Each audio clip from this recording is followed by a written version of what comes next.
Krishna est comme une guirlande autour du cou des gopis. Krishna devient une guirlande qui décore le cou des gopis lorsqu'il met ses bras autour de leur cou et qu'il leur mendie leur amour, surtout à Srimati Radharani. So gopis have so much high class of love and affection for Krishna that even Satyabhama, Rukmini and the wives of Jadava at Mathura all wanted to take the feet dust of Krishna taken from the body color of gopis. Understand? Mixed with the... They want to take the feet dust of Krishna, but that what kind of dust? Mixed with the color of gopis body color kumkum. Should be mixed with that.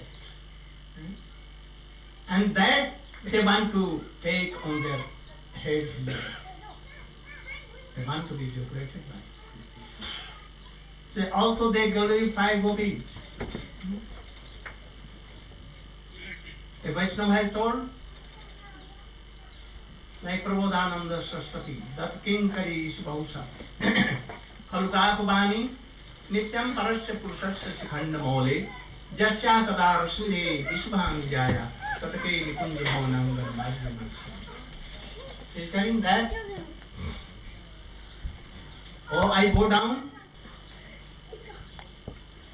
to the Palyadasis of Srimati Radhika.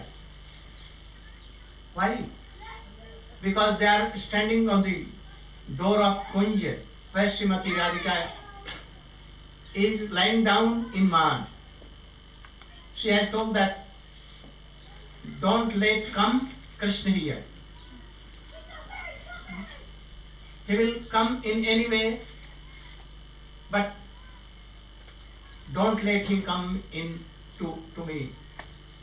Krishna came and was begging their mercy that I should be permitted to go to Radhika.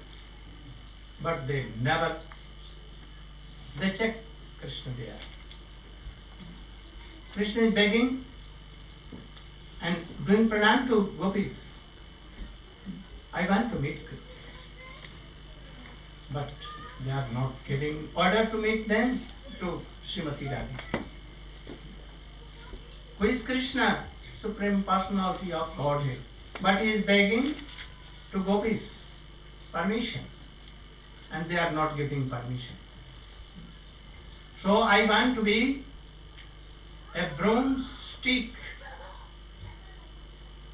that will be used in brooming the Kunja of Srimati Radhika. My life will be successful. So knowing all these things, Putra heard from Sukadeva Goswami also the glories of Gopi. But she was not satisfied. So he wanted to hear all these glories of gopis, and she wanted to be a Palladasi of gopis. So how it can be? So he wanted to hear all these things. The greed was here, and the question was here. That he wanted to be the maid servant of gopis. And he wanted to hear all these things. Because she was woman, she cannot be friend. She will not like to be a friend. She cannot take the mood of Kubja. She cannot take the mood of Devhuti. She cannot take the mood of Dwarka Mahishi, because they are also wanting the foot dust of gopis. Uddhav never. Jagyapatni, Brahman Patni, Krishna cannot accept, because they are wife of his guru. Maya Jashoda, she is mother. They have not so love, affection like Braj gopis. So he wanted to be, how to be, this was his question. really his heart was wanting to hear all these things. So he questioned like this. She was very qualified devotee, Uttara. Otherwise, such a good question she could not have done. No? Parikshit knew. And he told her the things which anyone cannot hear from ears. Very sacred things. Very sacred. But yet he told her mother. And we will discuss all these things later on in this. So his question was, I want to be like a gopi and to serve Radha and Krishna, especially bending towards Srimati Radhika. So he wanted to hear all these things. This is this essence of whole Srimad Bhagavatam. Srimad Bhagavatam has not appeared to this world to glorify Krishna. Never. To glorify whom? Gopi, especially Srimad Radhika to glorify. Krishna Prem Prayojan, and this Krishna Prem situates in Srimati Radhika interest, Mahabhav and like all. So she wanted to hear all these things. So this was the questions, hidden, secret things.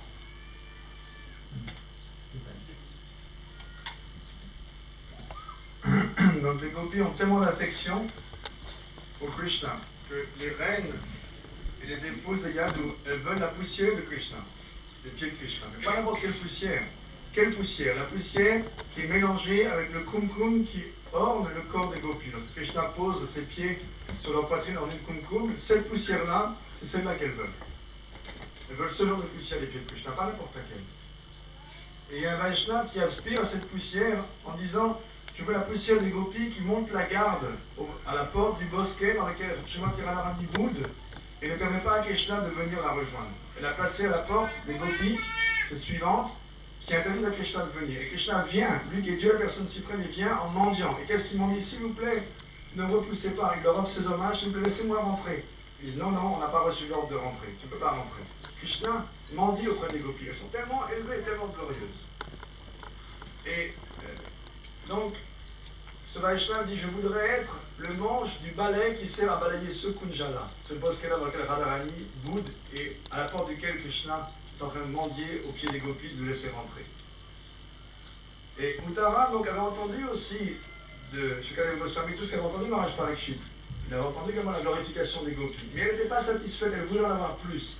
En fait, Maharaj révèle, elle aspirait à cette position de Paryadasi, de servante de Srimati Radharani, être une des suivantes de Radharani. C'était son désir. Elle a exprimé tout bonnement à son fils en disant: je veux devenir une gopi avec cette tendance de servir Srimati Radharani plus que Krishna. Elle voulait pas, elle était une femme, elle ne voulait pas être simplement une amie de Krishna, elle n'avait pas d'aspiration à avoir cette amitié qu'on les batte pour Krishna. Elle ne voulait pas non plus développer l'état d'âme de Kuja, ni celui des reines, ou celui des Devauti, des épouses des Yagapatni, parce qu'elles sont comme les femmes des gourous de Krishna, donc Krishna ne peut pas avoir cette relation libre comme il en a avec les gopis. Elle voulait autre chose. Non plus l'amour de Yashoda, qui est l'amour maternel, c'est pas exactement la même chose. Elle voulait plus que ça. Et elle avait un tel désir. On peut comprendre qu'elle était très qualifiée. Et Maharaj Parikshit savait qu'elle était qualifiée, qu'elle pouvait entendre ces choses qu'on ne peut pas mettre dans toutes les oreilles. Que toutes les oreilles ne peuvent pas entendre parce qu'elles sont les choses les plus secrètes, elles sont l'essence même du Srimad Bhagavatam. Donc Maharaj Parikshit savait que sa mère avait de telles qualifications, car sans ces qualifications, elle ne pouvait pas poser de telles questions, une question aussi glorieuse, aussi élevée. Donc Uttara a éprouvé son désir, et c'est donc l'essence du Bhagavatam qui lui a été révélée.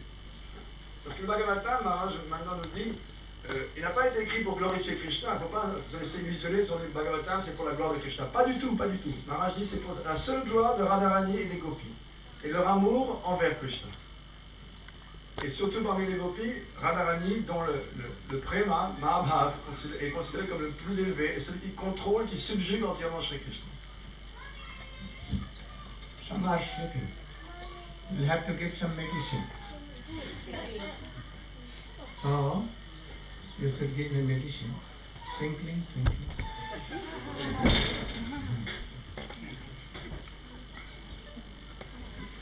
Alors je dis certains dorment, alors il faut le médicament du Saint-Nom pour les réveiller de leur torpeur.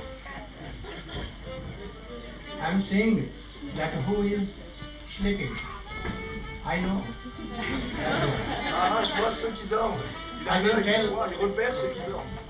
If you will not be careful, then I will tell that you should stand up to the very person that who is sleeping. Alors je dis même, faites attention parce qu'il va vous mettre dans l'embarras, il va vous demander de vous lever devant tout le monde en disant, toi là-bas qui dors, lève-toi.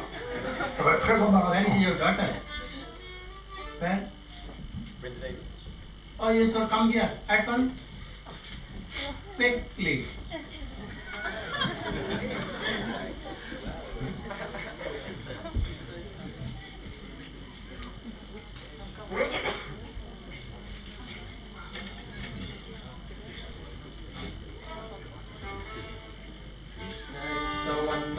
It fills my heart with joy when I think about the past I hope will make the time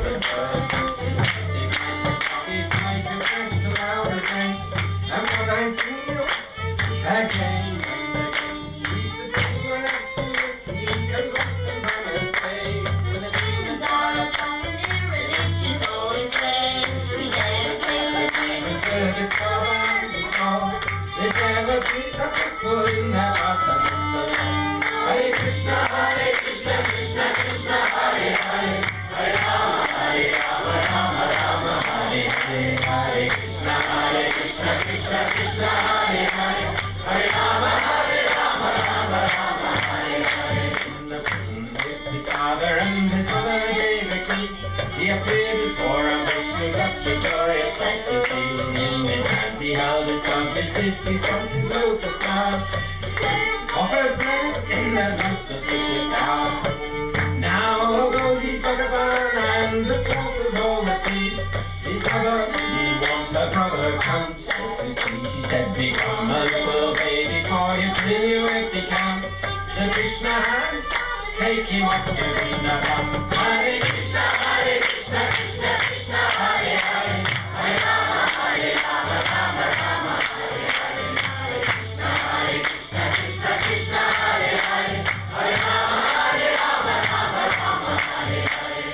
Cancer was a demon and his friends a demon too. If Krishna's going to kill us, so whatever shall we do?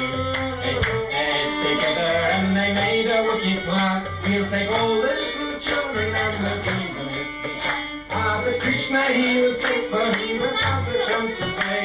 With Nanda and Yashoda as the baby he did play. And the gopis and the cows and Balaram and everyone. The birds in tracks and a good place to see his childish arm. Hare Krishna, Krishna Krishna, Hare Hare, Hare Rama, Rama Rama, Hare Hare, Hare Krishna, Krishna Hare Hare, Hare Rama, Rama Hare Hare. And now once a witch and she could fly through the air, and over in the waves of human children she went there. She put poison on her breast and made up her mind at once. She poisoned little Krishna if at all she got the chance. Now Yashoda didn't know she was a witch in disguise. She's beautifully dressed with lovely face and lovely eyes. When Krishna sucked her breast, he sucked out her life as well. He kindly sent her home instead of sending her to hell. Hare Krishna, Krishna Krishna, Hare Hare, Hare Rama, Rama Hare Hare, Hare Krishna, Krishna Hare Hare, Hare Rama, Rama Hare Hare. Now the whirling demon came and he kicked up dusty stones. Where's Krishna cried a shoulder and fell down with piteous groans. The demon carried baby Krishna high into the sky, but Krishna forced him down the way he'd break his bones and die. Then Yashoda picked him up and she pacified her mind. She thanked the Lord above for being so merciful and kind. Wow. She took to protect the child from harm. She didn't know that the Lord was hiding in her arms. Hare Krishna, Krishna Krishna, Hare Hare.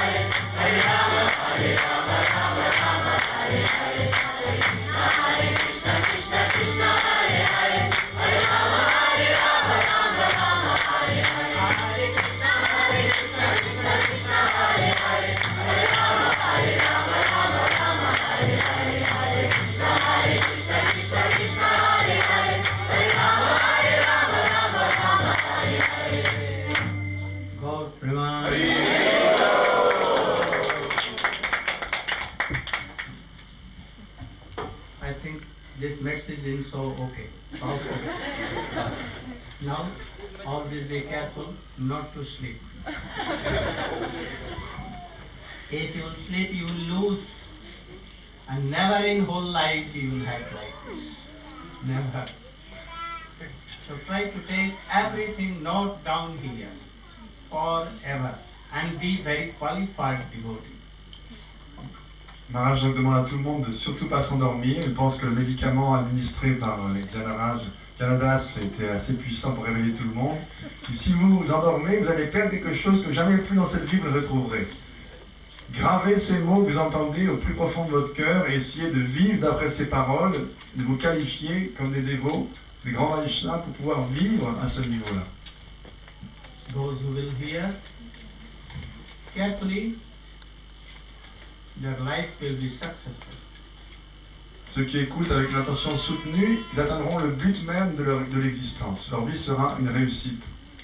It is in a style of very sweet story, but the effect of this, fruit of this, so hard. Easily a man hearing from beginning to end, he can decide what kind of greed we should have. And he will never be fall down for Siddhant and devotional life. En fait, déguisé sous la forme d'une histoire agréable à entendre, il y a un fruit très très particulier que l'on peut recueillir lorsqu'on entend. Si quelqu'un écoute d'un bout à l'autre ce livre, alors il pourra décider quel genre d'avidité il va nourrir et jamais il va dévier du siddhanta, de la conclusion des Écritures, et jamais tomber de la voie du service de dévotion.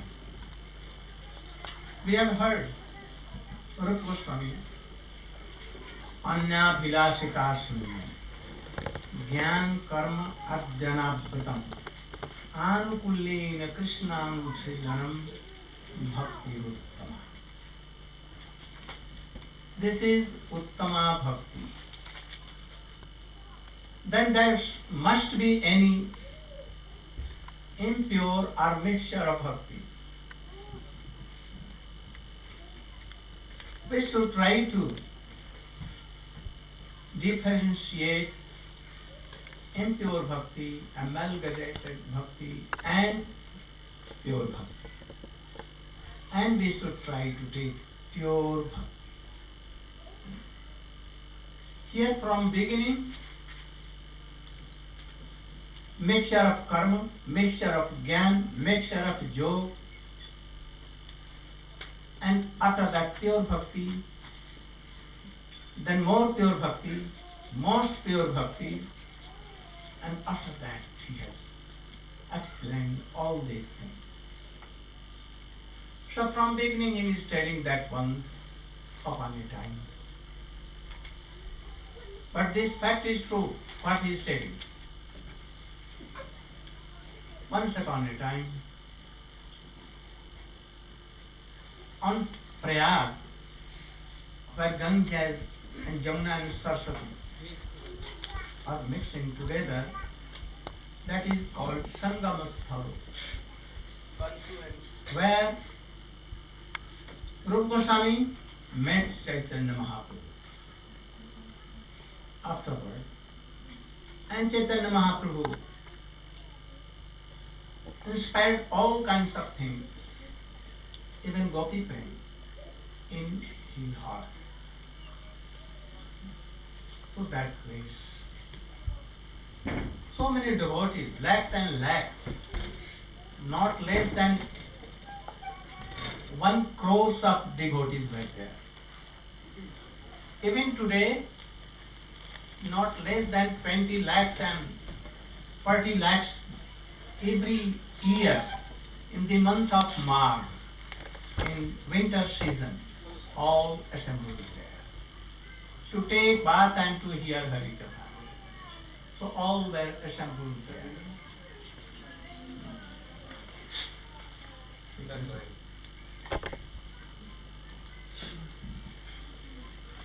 Donc nous avons entendu le verset célèbre de Rupa Goswami qui commence par Anyabhilashita Shunyam, et qui décrit Bhakti Uttama, la Bhakti la plus élevée, la pure Bhakti. Et ici, dans ce texte, on va parler de pure Bhakti. La Bhakti devrait être pure, sans aucune forme de mixture, d'impureté. Et on doit apprendre à distinguer entre les différentes sortes de Bhakti. La Bhakti impure, la Bhakti qui est considérée incorporable à la Bhakti, les pratiques qui sont considérées presque comme la pure Bhakti, et finalement la Bhakti pure elle-même. Et ici, au début de ce texte, on va entendre quelque chose qui a trait à la Bhakti un peu mélangée avec Jnana, Karma, Yoga. Ensuite, la Bhakti pure, puis plus pure, de plus en plus pure, et finalement la plus pure des Bhakti. Tout le texte va ainsi en crescendo, de Bhakti inférieure à la Bhakti la plus élevée. Et comme toutes les histoires, Sanatana Goswami commence par « Il était une fois ».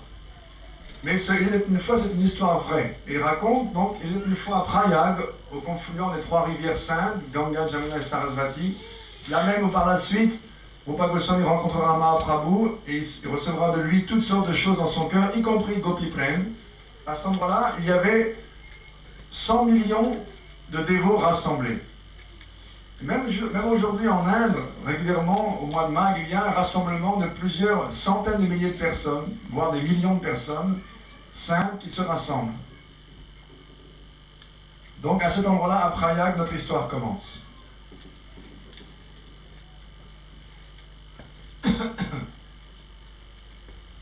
All the devotees, Narada was also there, among them. It may be all kinds of, all the rishis and maharshis and devotees were assembled there. A discussion was going there that who is the most dear devotee of Supreme Personality of Godhead Krishna. We want to know. And their devotion is what kind of their devotion? Which is highest love and affection. But they were not deciding. It was at last it was decided that Narad should tell, he should examine all kinds of acts, and then he should decide who is the supermost, near and dear to Krishna. Narad was so happy and took his Vinay. And he was searching who is the best devotees in this world or anywhere. In the meantime, he saw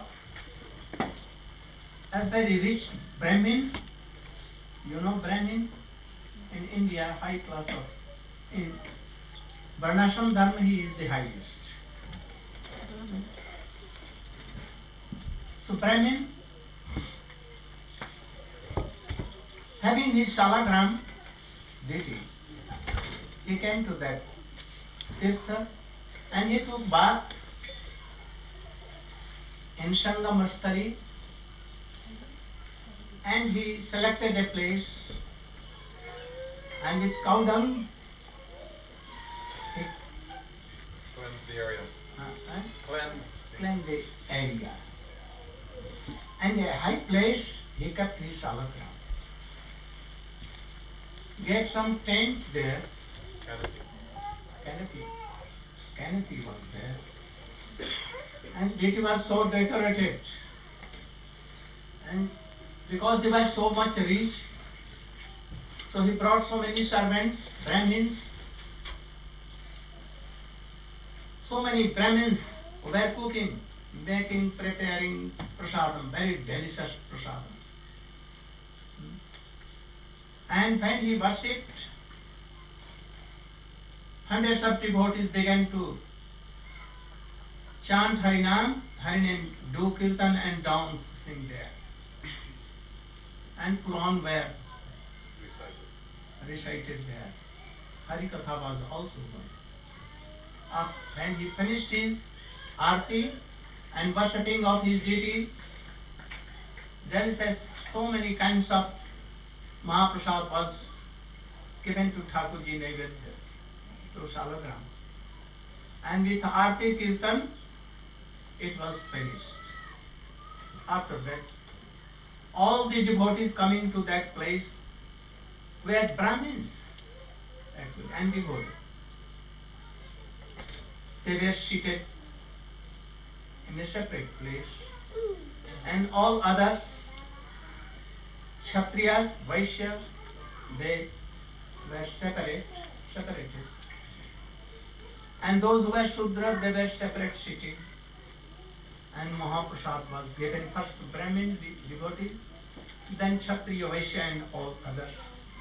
Even cows, crows, ants, all kinds of animals were distributed Mahaprasad.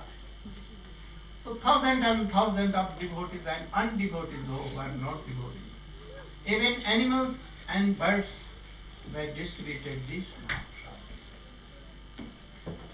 Now he was ready to go. He took his Thakurji in a box and kept in his neck round.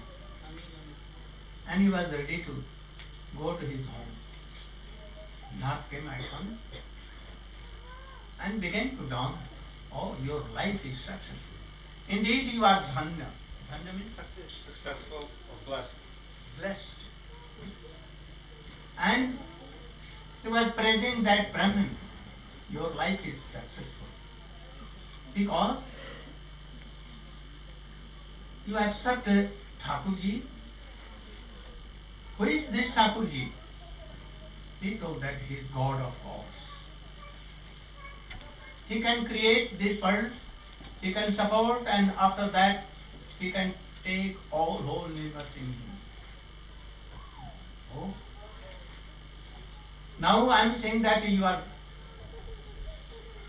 so much high class of devotees. You are dhanya. Your whole wealth is used in preparing prasadam. And you are distributing all Mahaprasad.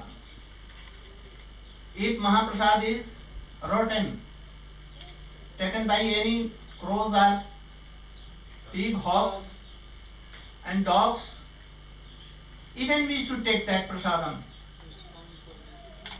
If it has been brought from any other place, anyone has touched, Shudra has also touched, our dog has taken something, but yet it should be honored, and as soon as you have, you should take it. It is like Swayam himself, Bhagavan, Krishna. So we should try to honor. Actually, he was telling that, Narad was telling that you are doing kirtan, archan, distributing Mahaprasadam. This is the specialty of Varnashram Dharma. In India, Brahmins live with Sadachar.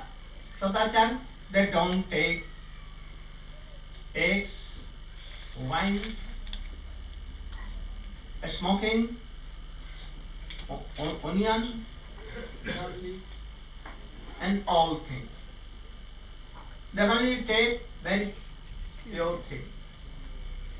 Also, if they are married, they will never give up their wives. Their wives never will give up his husbands. They don't know what is divorce or. But here we can see not only 1, 2, 3 times, but 20 times. If she divorcing 20 times, then his record is, and it should go in the book of.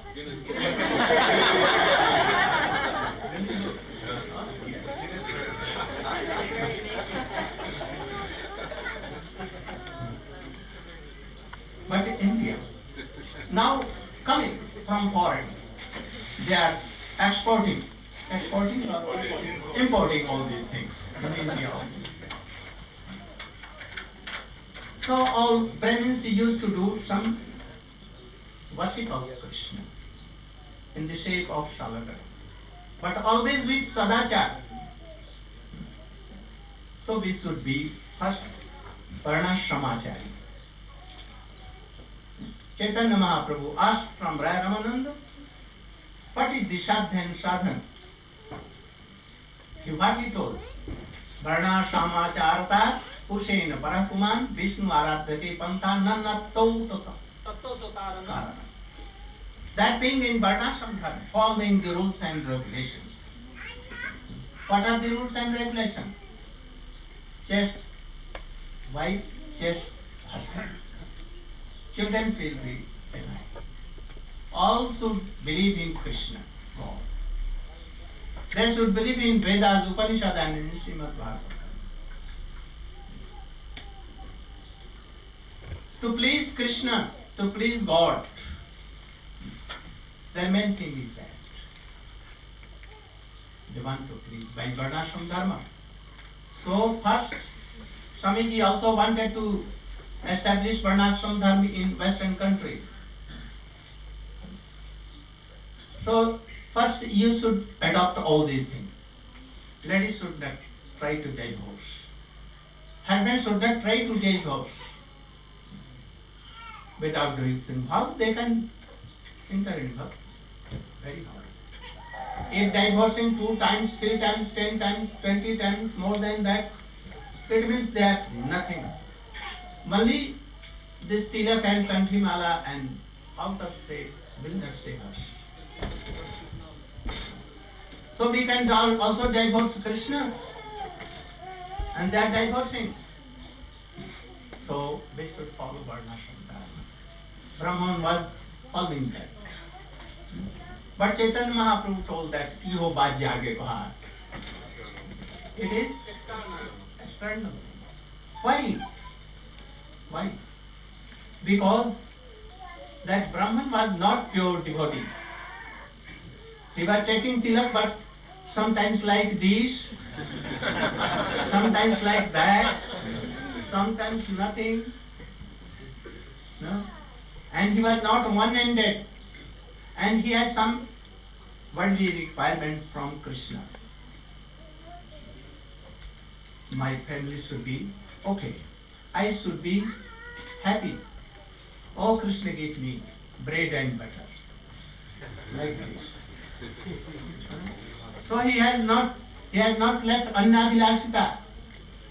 He was not Annavilasita Shunya. So many requirements were there. Either he will want moksha, or he will happiness in world, or swarga.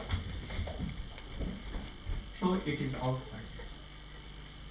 This Brahman had no any idea of Krishna Tattva, Bhakti Tattva, Jiva Tattva, or anything. If you want to be pure devotee, then you have to come across this varnashram dharma. So, Narad was praising that he was worshipping Srila.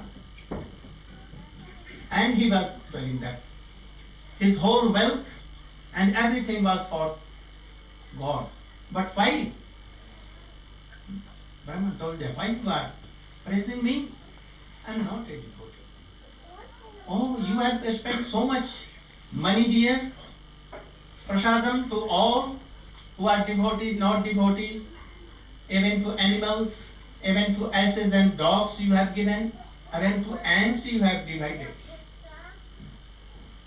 And you are chanting Krishna name, and you are dancing in front of deities, so you are best devotee.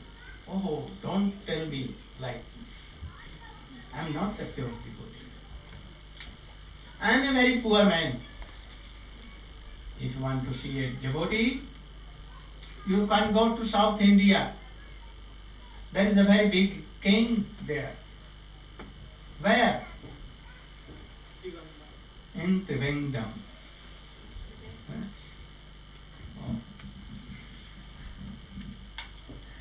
Donc, sur ce ghat à Prayag, il y avait 100 millions de dévots rassemblés. Narada également était présent, et tout le monde débattaient d'un point particulier. Qui est le dévot favori du Seigneur? Qui est le plus grand des dévots? Également, quelle est la dévotion la plus élevée? Le débat allait continuer, personne n'arrivait à une conclusion. Finalement, la décision prise, c'était que Narada Muni allait voyager dans tous les mondes, dans les 3 mondes, pour faire un rapport, pour observer qui était le plus grand dévot, et faire un rapport à l'Assemblée, qui était le plus grand dévot, et quelle était la plus haute des dévotions. Narada, tout content, est parti avec Sabina, en grattant Sabina, Radhikaraman, et il est parti, et juste à ce moment-là, il a vu qu'à un jet de pierre de là, de l'autre côté sur un autre ghat, il y avait un brahmana très riche, qui arrivait avec toute une foule de brahmanes, de serviteurs, de cuisiniers, et qui nettoyait d'abord l'endroit avec la bouse de vache pour établir un hôtel, qui faisait un joli hôtel, qui ensuite sortait sa Shalagranshila, son takorji de l'hôtel, l'installait sur un endroit bien décoré, et un grand puja a commencé, il a engagé les cuisiniers à faire un festin incroyable, et ensuite, une fois, il y avait des tas de dévots qui récitaient les Puranas, Harikata, Kirtan. Une fois tout ça terminé, il a rangé son Shalagranshila dans sa caisse, il l'a suspendu autour de son cou, il a fait distribuer le prashad à tous les gens. C'était que les dévots, mais il a distribué selon leur varna, aux brahmanas à part, ensuite les kshatriyas, les vaishyas, les shudras. Même les animaux, les corbeaux, les oiseaux, les chiens, même les orcas, les gens qui n'étaient pas des dévots, à tout le monde a eu du prashad. C'était donc un succès total. Et Narada Muni est arrivé à ce moment-là en dansant et en disant « Oh, ta vie est bénie, ta vie est un succès total. Tu engages toute ta fortune au service de Krishna, je vois que tu as une connaissance des tattvas. Et si vous voulez obtenir la pure dévotion, si vous voulez vraiment devenir des purs dévots, vous devez dépasser ce niveau du Varnashram Dharma. » Alors pourtant Narada Muni le louait, mais ce brahman confus dit « Non, je ne suis pas du tout, je ne suis qu'un pauvre homme. En fait, je n'ai pas de dévotion du tout. Mais pourquoi vous distribuez du prashad à tous les ailes? Vous avez un sadachar impeccable, une conduite impeccable, vous utilisez votre fortune. Non, en fait, je ne suis qu'un pauvre être. Si vraiment vous voulez voir un grand dévot, alors vous pouvez en voir un, je vais vous dire. Vous allez dans le sud de l'Inde voir le roi de Trivandrum, dans le sud de l'Inde. Lui, c'est vraiment le favori du Seigneur, vous allez voir. Here, he was Sadachari. But what is Vaishnava Sadachari, you know? Istri Shangi Eka Sadhu, Krishna Bhakta are. Those who are Vishayi. Vishayi means they may worship Salagram or Giriraj or any deity, Radha Krishna, Gaur Nityanand, Jagannath Baldev. But mixing with Visayis, those who are entangled in sense gratifications, and especially mixing with Mayavadi, Advaitvadi. Don't mix with them and with Vishayis. Try to associate with pure Vaishnava. This is the essence of all Vaishnava Sadachar. This Brahmin has some Sadachar, but not so like. He has no difference between Shuddha, pure Vaishnava and Mayavadi or Vishayi. If a tilak is given on the forehead of any ash, he will do pranam. Understand? He has no differentiate about Shuddha, pure bhakti and not pure. Only what he does Jat karoshi, jadashnashi, jajjuhoshi, jat tapassasi, tatakanteya, kudussamadharapana. What he does, what he takes, what he eats, what he cultivates, anything, he gives, offers to Krishna. It is for you. Please take note. But he has not often offered himself, his heart, solely to Krishna. Only something, yat karoshi, yadashnashi, jagyoshi. This Brahman was of that time. So, he was karma mishra bhakta. Mixture was there. He was not pure devotee, but he was. But it is also something. Krishna's service, vasana is there. To serve Krishna, this tendency is in him. There is something, Lokiki Shraddha also here. He will do to pranam to all who are Mayavadi, Karmi Sannyasi, or anyone, all. And he will go to Shankar, he will go to all gods and goddesses, Durga, Kali, Mahakali, Bhadre, also to Krishna Ramchandra, also to Jagannath Puri he will go. He will go Badrinaran, everywhere, but not pure devotion. Some part is there. If it will be purified, then this bhakti will be. That is Chaitanya Mahaprabhu told. Iho Bhajya Anikaha.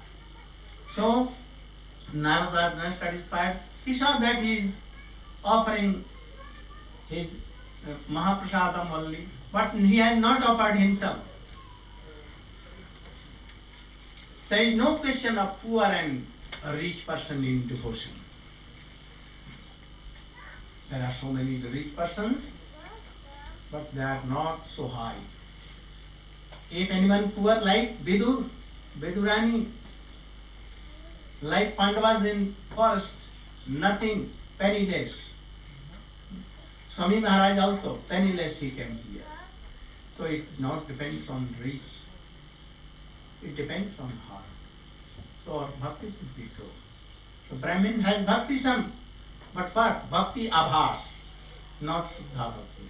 We should not be satisfied by this, that anyone is doing archan and giving so much prasadam to all, khichdi to all, and he takes delicious food himself and distributing khichdi to all. This is not pure devotion. I know so many person devotees are always eager to distribute khichdi mahaprasad. But they will not take khichdi there. What they will take? Very delicious. Gajar halwa, badam, kheer,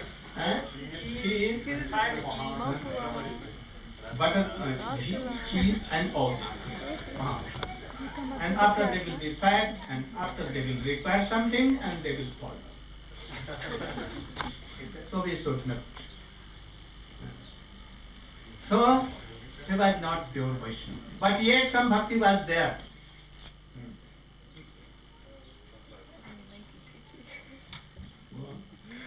Donc ce brahmana, c'était un sadachari brahmana, mais quel est le sadachar, quelle est la conduite des Vaishnavas?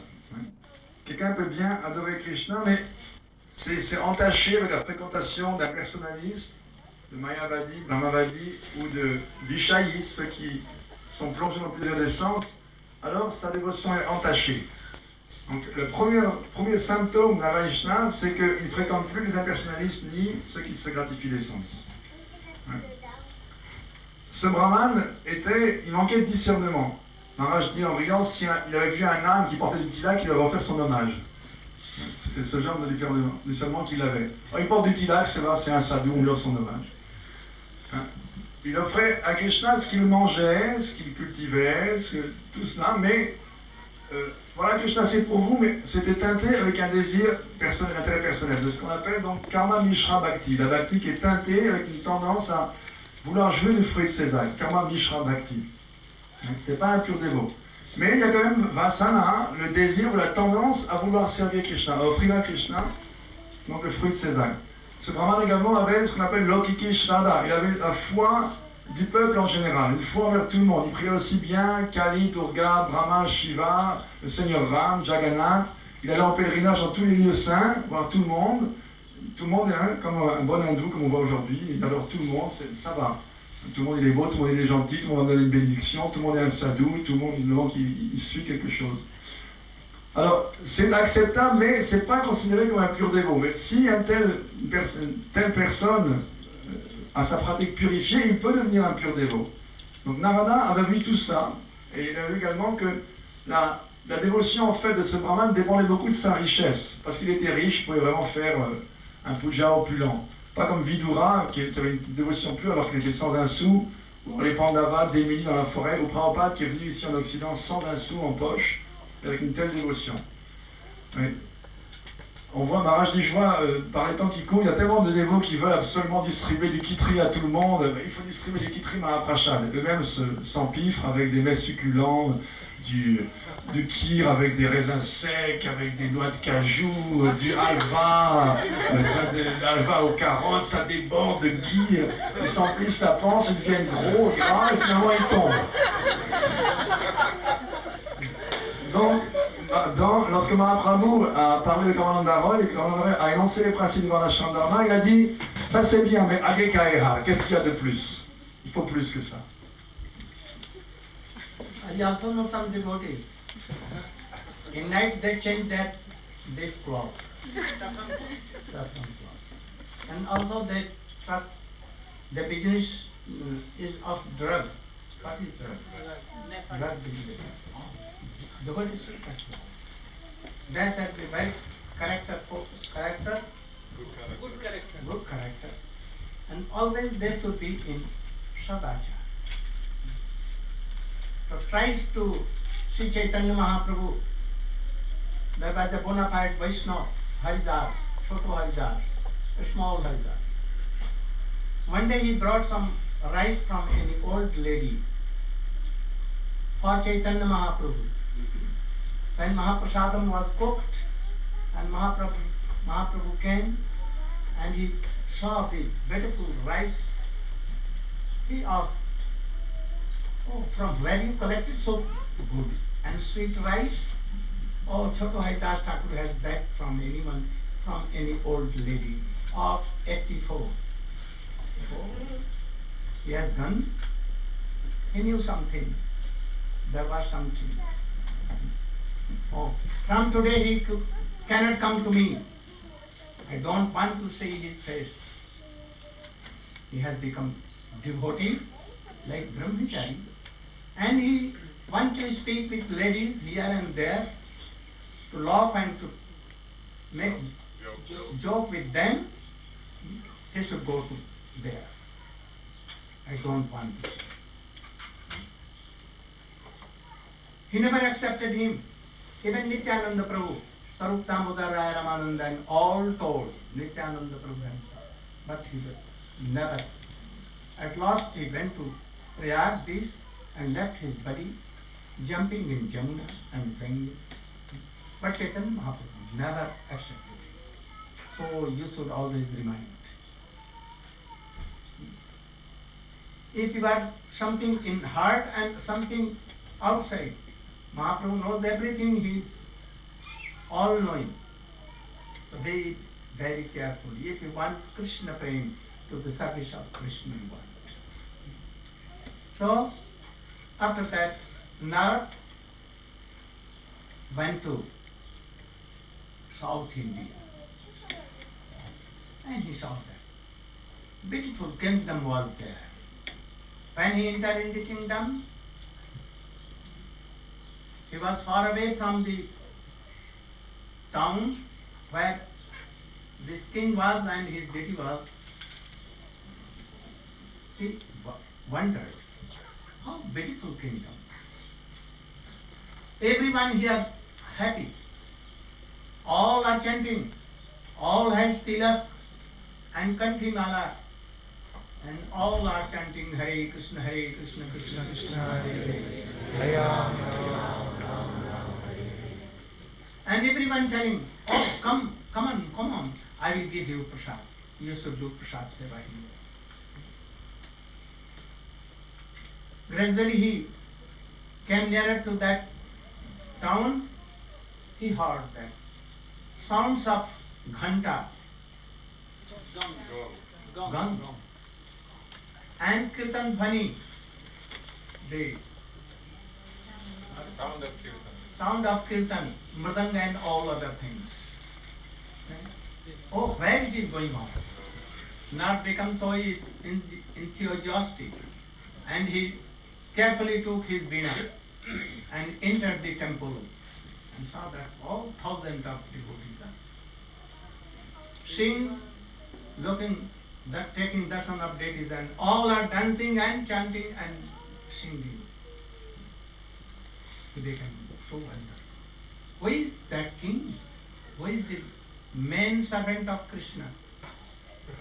That Krishna in the shape of Karnabdeshai Vishnu, lying down, and from 3 doors devotees take darshan of that. And from his navel, a Padma lotus is coming on that Brahma is there, and he is doing Brahmanda and everything. This scenery is there. So he came to that king and began to tell, O king, the servant of Krishna, Padmanath, your life is successful. I have never seen a devotee like you. And he began to praise so much. Everywhere I am seeing, from over the countries, the devotees used to come, and without any price, any cost, all are taking Mahaprasadam everywhere. There is a chatra. Chatra means a place where free of cost Mahaprasad is distributed. There is no king like that. That is why you will have to pay something for Mahaprasadam here. But if a king like that, then he would have done management that anyone have nothing to pay, and their cost of journey and Mahaprasadam, lodging, hosting, everything would be free. So that king was like that. They prepare delicious Mahaprasadam, not only khichdi. Here what kind of Mahaprasadam? Laddu, puri, kachaudi, halwa, mohanbhog, khichdi, all kinds of sweetest, rabdi, peda, everything, and freely distributed to all people. And all were so happy. So he was praying that, oh, you are most dear to Krishna. You are so high class of devotee. I have never seen in my life a devotee. Actually, Narad has never seen like this. Oh, he is so tricky. He wants to discover the highest and nearest, dearest devotee of Krishna. So he is praising him. There is something to praise. Srila Goswami has also told, Krishna iti jasya grain tan manashadriye dikshasti cheta pranat bhishya bhajanti nisham susrusya bhajan vigyamananda manna nindad should hridyanasati sampam. You should always try to honor all devotees who are chanting, who are worshipping, who are doing any kind of Krishna service. A little bhakti is there. Even Abhash is there. He is doing Namabhash even. You should do pranam to him by mind. And those who are doing pure men, you should do pranam and also serve them. And if a devotee of high class, not criticizing anyone, no envy to anyone, no criticize, not criticizing anyone. Always he is observed in Krishna Bhakti, in Ashtakaliya Leela, always remembering pastimes of Krishna, sweetly singing the name of Krishna, and being in Vrindavan, or by mind even in Vrindavan, following very Rashik Vaishnavas. Then you should give up your whole thing in the Lord's feet of that kind of Vaishnava.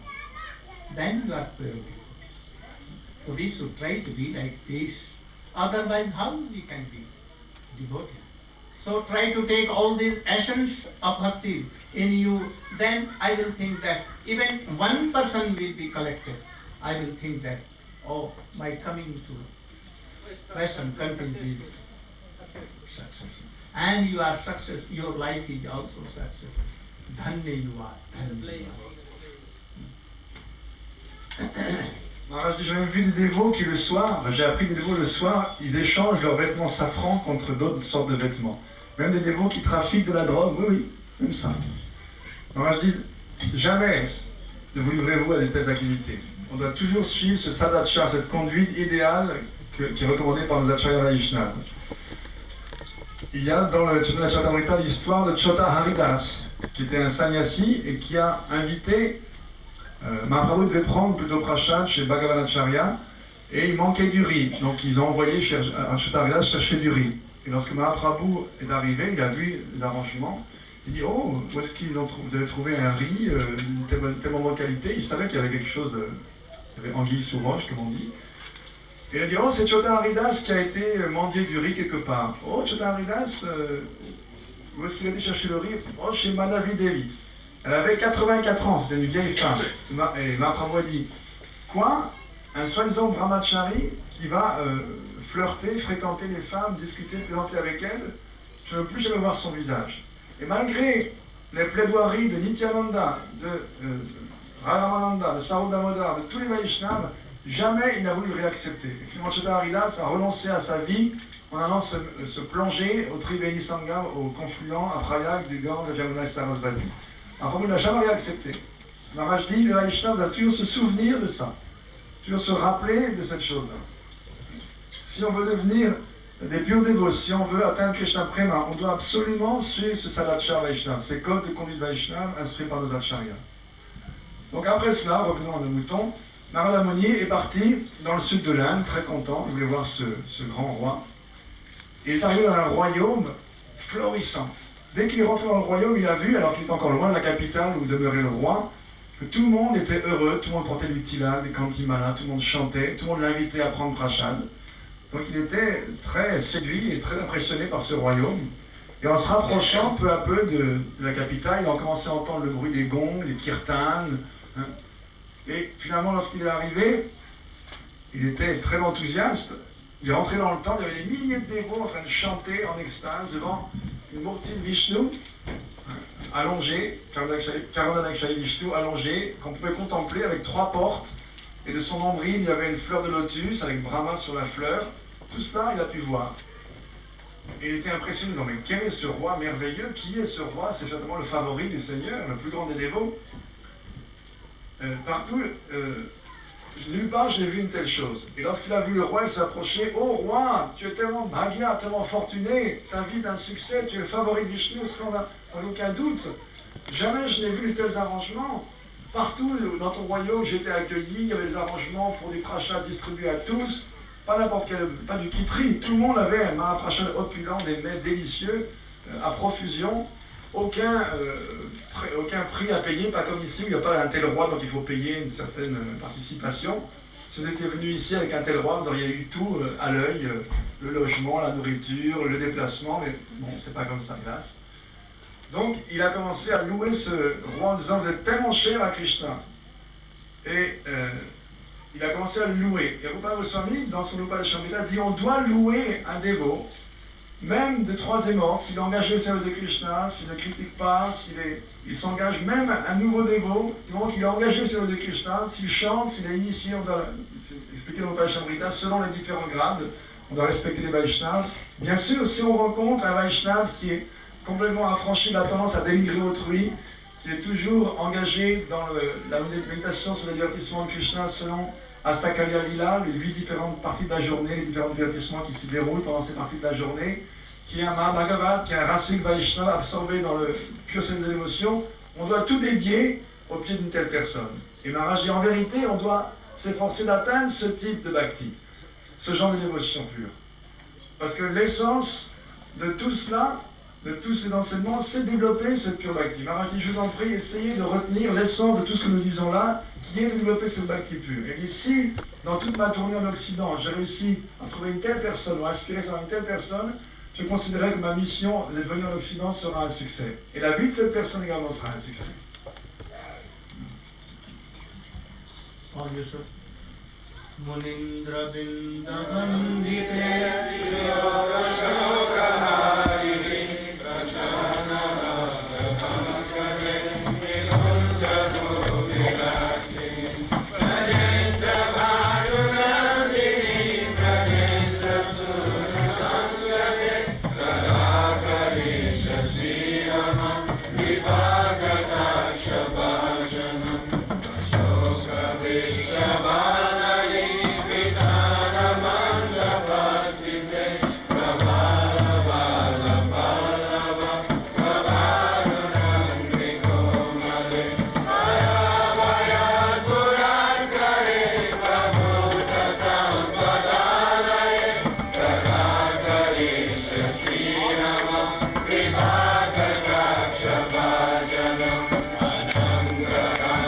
Mangalam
select these two songs, especially these two, Monindra Banda Bandite and Namami Nanda Nandanam, Gauranga Balita Bhave, Sulata Sari, all these things. Also, Gaur Arti. Now, Gaur Arti is going on. Be ready at once. And some Kirtan also. You can learn first Bande Aham Sri Guru Sri Yutapada Kamalam Sri Guru Vaishnavam Sri Rupam Sagrajatam Sagrajatam Tam Sadhaitam Sadhaitam Parijam Krishna Chaitanya Sri Radha Krishna. This only one slok will do for all. So something we should do. Then we got devotee, not only by name of devotee. We should try to follow. I think if you will practice in 7 days all these things, forever you will learn and you will be practicing whole long life. Learn something. So now it will be.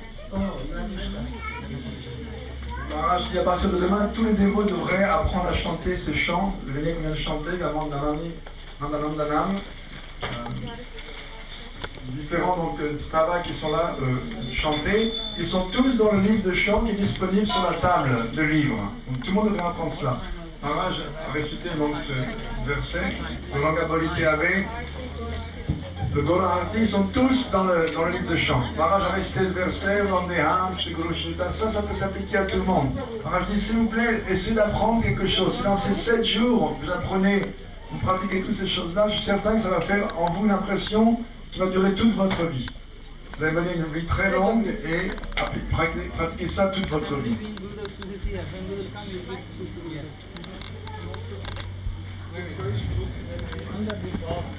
Not less than Mahaprabhu himself. So should we put both together? Like Krishna.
Avance un peu. Avance un peu.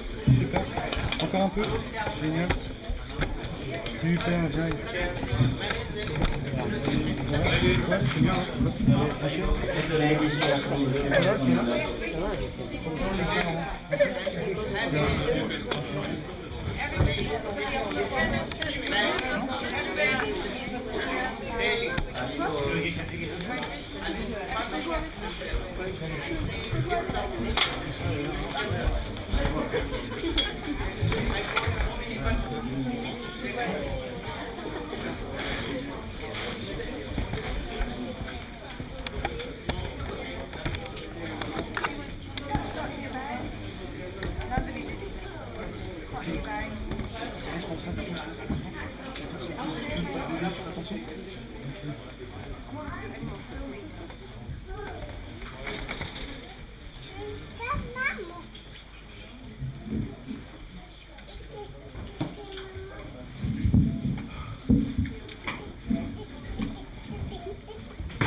Shri Krishna Chaitanya Prabhu Nityananda Shri Advaita Gadadhara Shivasari Gaura Bhaktavrinda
Hare Krishna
He will come.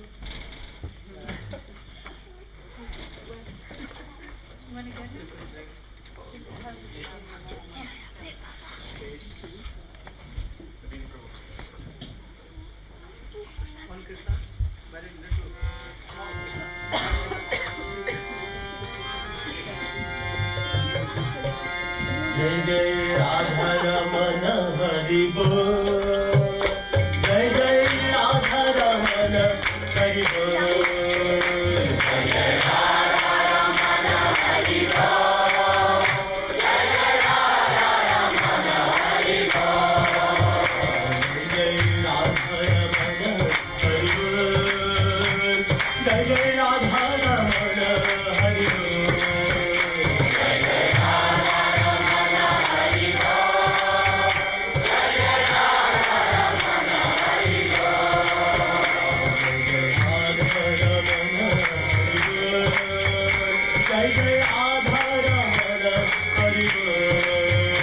जय जय राधा रमन हरि बोल, जय जय राधा रमन हरि बोल, हरि बोल हरि बोल हरि बोल हरि बोल, हरि बोल हरि बोल हरि बोल, हरि बोल हरि बोल हरि बोल हरि बोल, हरि बोल हरि बोल हरि बोल हरि बोल,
Krishna Krishna, Hare Hare, Hare Rama, Hare Rama, Rama Rama, Hare Hare.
Passou.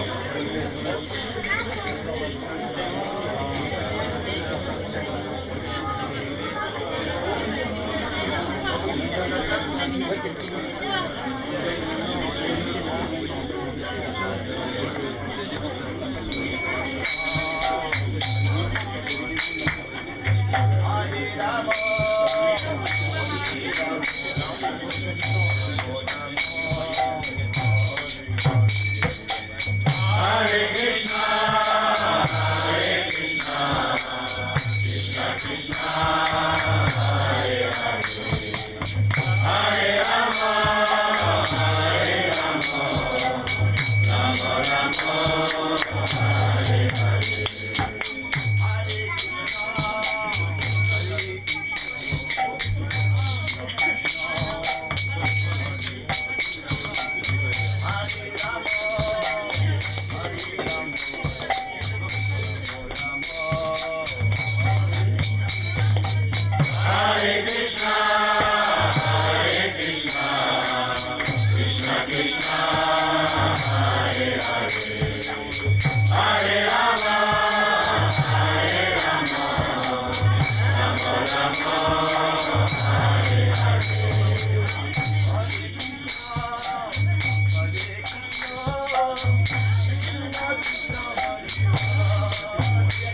I'm so happy to meet you, the new devotee.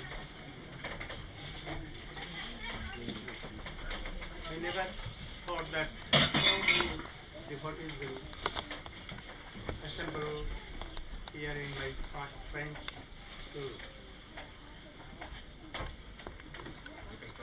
Maharaj dit qu'il est très heureux d'être parmi nous. Il n'aurait jamais pensé que tellement de dévots se seraient rassemblés ici, en France, pour l'accueillir.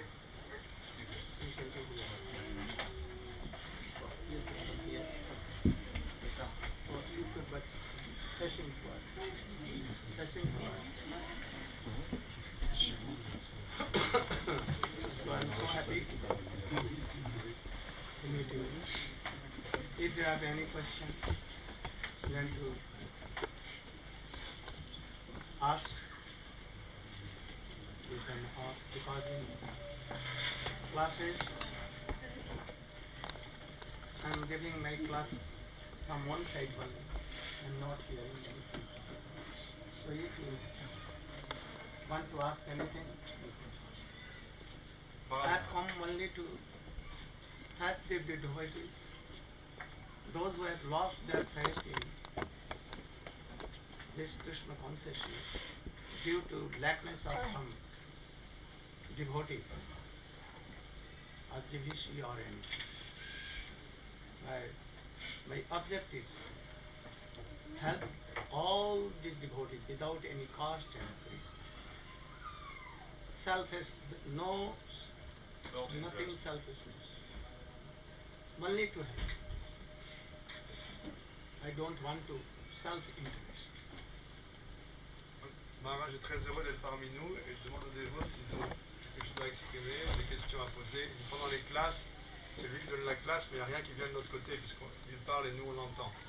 Mais il est venu en fait pour aider tout le monde sans intérêt personnel, aider tous les dévots qui ont pu perdre la foi dans la conscience de Krishna, la foi dans leurs autorités, par manque d'association, de par les dirigeants du mouvement ou autre chose.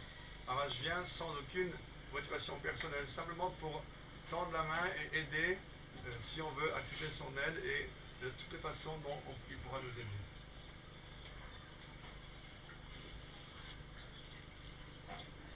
S'il y a des dévots qui veulent exprimer quelque chose. Yes, so my question is directly connected with what you just said.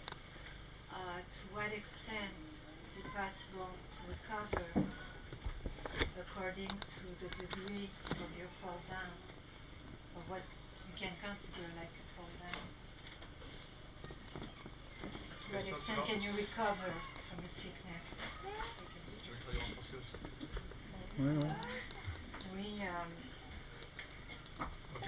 Dans quelle mesure on peut guérir, si je puis dire, d'une chute, si on peut appeler ça comme ça, comme on l'a appelé longtemps. Oui, qu'est-ce qu'on peut faire pour guérir, entre guillemets, et dans quelle mesure c'est possible de rattraper, entre guillemets, le temps perdu, tant que c'est très relatif. Je ne sais pas si je suis très claire. How is it possible to recover? Is it possible to recover and according to the extent of fall down? One has been gone for a long time and he has fallen down. Is it possible to recover and how to recover? Once we are truly Assam, India part, eastern part of India, with about 40 disciples of Gurudev.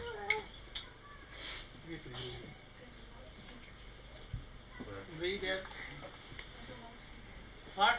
There's a loudspeaker in the corner you can use maybe in the back.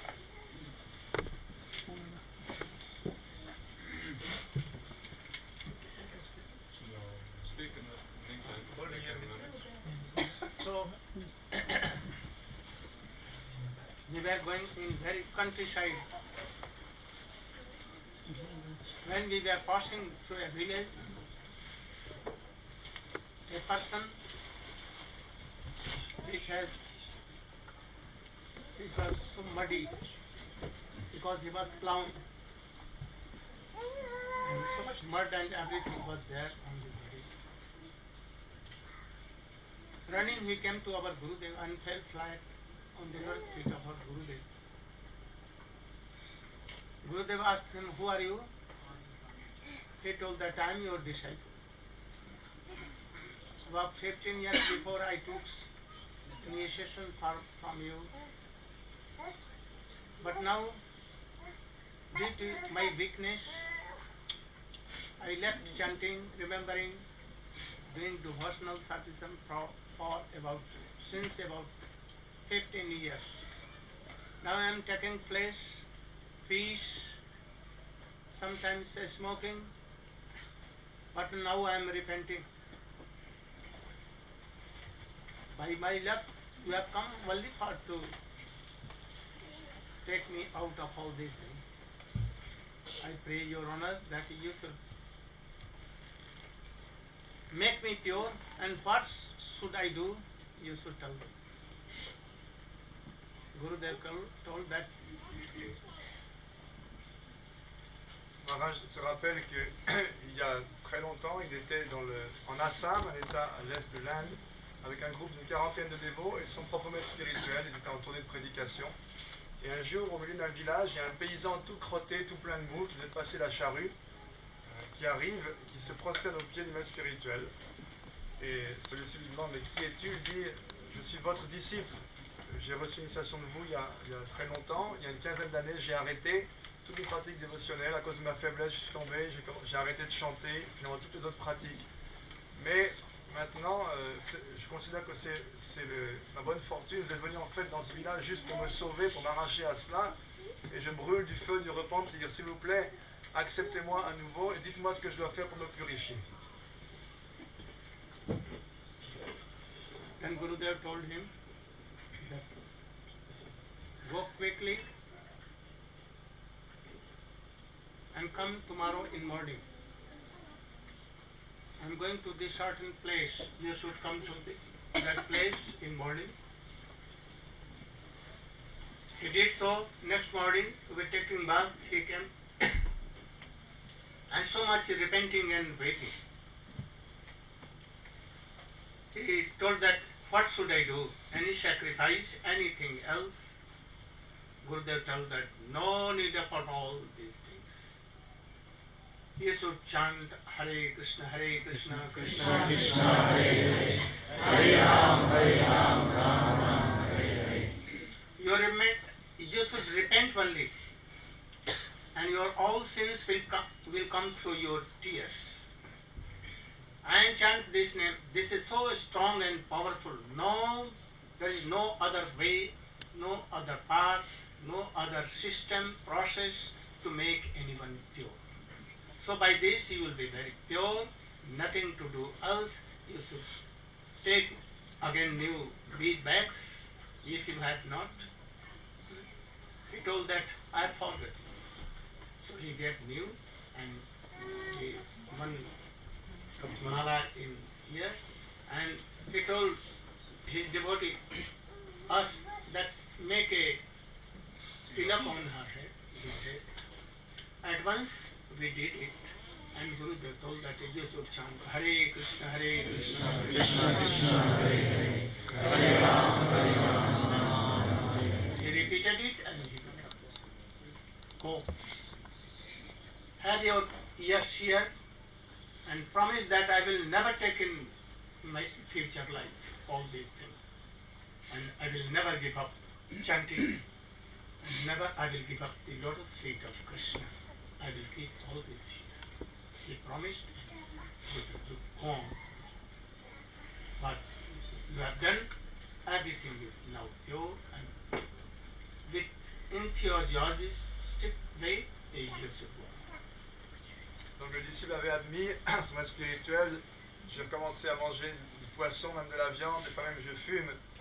Et le gourou l'a relevé en lui disant, je vais à tel endroit pour un programme de prédication, viens demain, on se rencontrera. Donc, le lendemain, on s'est levé, il a pris son bain, il est arrivé propre, et il versait des larmes de repentir, donc il brûlait.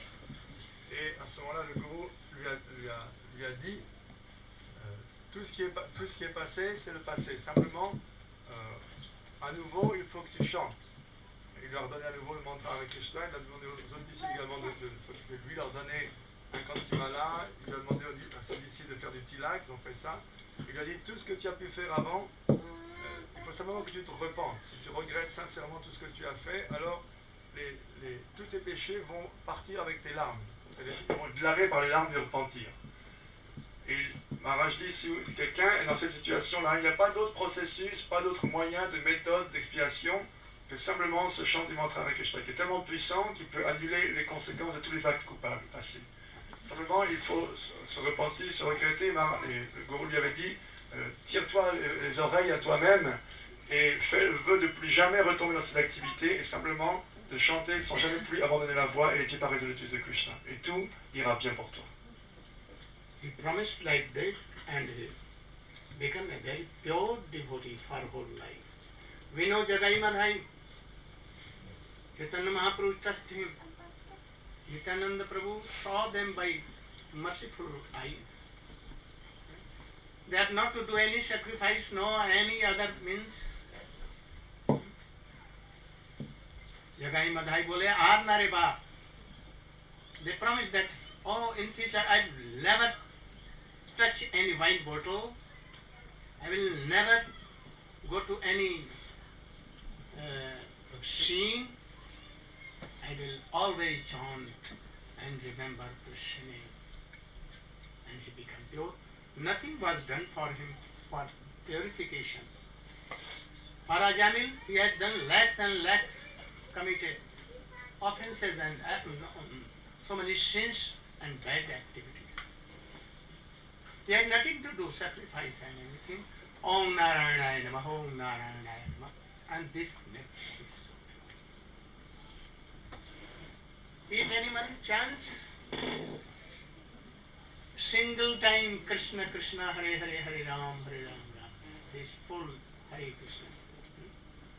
In only once in a life, jump cannot come. So if he is fallen, no harm. But he should not fall down. If he will willingly do all these things and see that, oh, by Harinam everything will be correct, then it is offense and he will not be go up. But I will never do all these things. I repent for this. Tears are coming. And I will never give up chanting Hari name and devotional service. Then he is quite pure. He should be treated like a pure devotee. Donc le disciple a accepté de se repentir, a fait ce vœu de ne plus jamais retomber. Et Maharaj dit, et il est devenu un très bon dévot, il est devenu un pur dévot toute sa vie. Il donne également l'exemple que nous connaissons tous, les Jagai Madhai, ils n'ont suivi aucune méthode d'expiation particulière. Ils ont reçu le regard miséricordieux de Mahaprabhu, de Nityananda Prabhu, et ils ont simplement reçu l'instruction de ne plus jamais recommencer. Ils ont fait plus jamais on va toucher une bouteille de vin ou s'approcher des activités pécheresses. On ne va jamais oublier le chant du mantra Hare Krishna et constamment s'absorber dedans. Ajamil, lui aussi, avait fait tellement d'activités pécheresses, mais le simple fait de chanter le nom de Narayana, le péché ne pouvait même pas l'approcher, alors qu'il était tellement pourtant pécheur. Simplement de chanter, il était au-delà du péché. Donc Maharaj dit, si quelqu'un simplement chante, même une fois dans sa vie, ce mantra avec Krishna. Il y en a où ces messages ne peuvent pas s'approcher de lui. Mais bien sûr, même si quelqu'un est déchu, bien sûr quelqu'un ne devrait pas tomber, se garder de la chute. Parce que si quelqu'un pense, moi je peux faire ce que je veux, toutes les activités ineptes que je veux, si j'ai une bonne méthode, ce chant du mantra, ça va purifier tous mes actes pécheurs, ça c'est une offense très grave. Et il ne sera pas délivré s'il pense comme ça. Ajamis has left his chaste wife, his children, his very religious-minded father and mother, and he has given everything, and he went to prostitute. He lost his characters. He had done so many murders. There was nothing to do new things. But yet he kept the name of his son as Narayan, and at the time of giving this name he took the Narayan. This only one name purified him forever. And other names become like practices. So he had never to have any bad fruit from them. If a devotee, not criticizing, not offending any Vaishnava, Krishna, devotion, he may fall down, but Krishna will never give up. He will give any chance that they should come again. But offending is very serious. Krishna cannot bear and tolerate these things.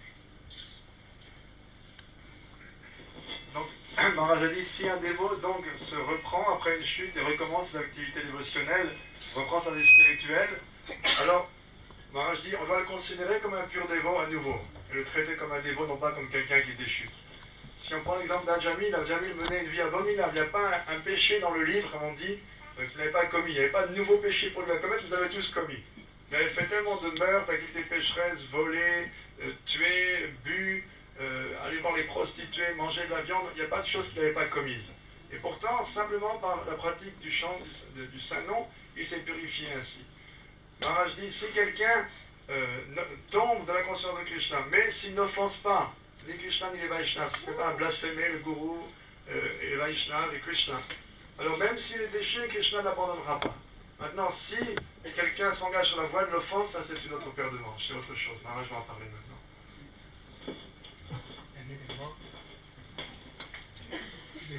What about this apparat you started to say? Yes. If one next offense, then it's different story. Yes. If anyone doing offensive, like Vaishnava Aparat, Chaitanya Mahaprabhu, even to his mother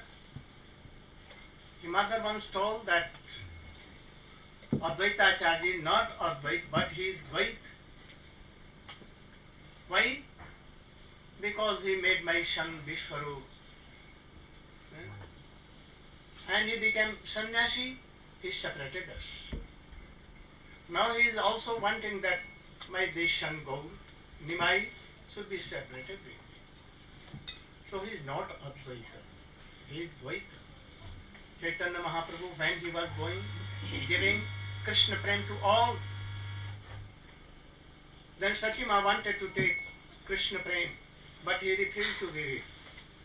I will not give Krishna Prem to my mother, because he has offended in the Lord's feet of Advaita Acharya.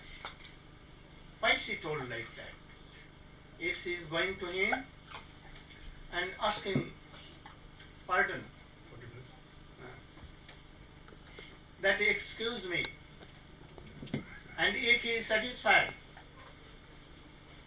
and he is telling that no, I have not forgiven, then I will give Prem. So she went there to Advaita Acharya, and he was waiting and begging his mercy. he at once was so satisfied and told that, no, I have forgiven everything. Then she returned and Chaitanya, oh, you have that thing, so I am excusing you, and now I am giving Krishna. Shashima began to dance and sing Hare Krishna, Krishna Krishna, Hare Hare, Hare Ram, Ram Ram. That was the Brahmin. Donc Maharaj dit, si par contre quelqu'un s'engage dans la voie de l'offense, surtout Vaishnava Parade, ça c'est très grave. Même Mahaprabhu, on peut voir dans ses lilas, ne pouvait pas tolérer cette attitude. Sa mère, par exemple, avait légèrement critiqué Advaita Acharya en disant, il est Advaita sans dualité, mais moi je dis qu'il n'est pas Advaita, il est Dvaita, il fait une dualité. Parce qu'il a voulu, il a inspiré mon fils Vishvarup à prendre sannyas, donc il nous a séparés. C'est plus un, c'est deux, donc c'est une dualité. Et maintenant, il veut que mon cher petit Nimai, lui aussi, prenne sannyas. Il veut faire une autre dualité. Donc il n'est pas Advaita, il est Dvaita. Et alors que Mahaprabhu, un jour, distribuait à tout le monde l'amour de Krishna, lorsque sa mère s'est présentée, il lui dit, non, à toi, je ne te donne pas l'amour de Krishna, pas Krishna Prema. Et il a expliqué, parce que tu as offensé Advaita Acharya, à moins que tu n'ailles mendier la poussière de ses pas résolutus de te pardonner, je ne te donnerai jamais Krishna Prema. Alors elle a été voir Advaita Acharya, lui a demandé pardon, et il était complètement satisfait, il a dit bien sûr, il n'y a aucun problème, elle est revenue, et lorsque Mahaprabhu lui a demandé, oh, maintenant tu t'es fait pardonner, maintenant tu peux prendre Krishna Prema. Pas avant, même sa propre mère. Also there was a Brahmin who offended Haridas Thakur. And by his offendance, he has leprosy everywhere, and his nose went down in the leprosy. Some worms and insect came here, and his face was so ugly, and he was going everywhere leprosy. Mahaprabhu could not be. When Chaitanya Mahaprabhu took sannyas and returned to Navati, then he came there and was weeping and regretting that I have done so much wrong. Please be merciful to me. Mahaprabhu rejected it. You should have to go to Haridas Thakur, and if he is okay and he has forgiven you, then I will do. Otherwise, no. You know also Durvasa Rishi, he offended Ambarish Maharaj, and Durvasa went to Narayan, but Narayan refused. I cannot do anything. You should go again to Ambarish Maharaj, and if he is forgiving you, then I will do anything. I cannot check my Sudarshan Chakra. He will cut you if you are not going just now to Ambarish Maharaj. He at once went there, and he fell flat on the lotus feet of Ambarish Maharaj, and then Ambarish Maharaj prayed to Chakra Sudarshan, oh, this Brahman is now in problem, you should excuse him. If I have done Hari Bhajan, so you should be pleased and go back. And then Chakra Sudarshan. Then Durvasa told, oh, I have never seen a devotee like you.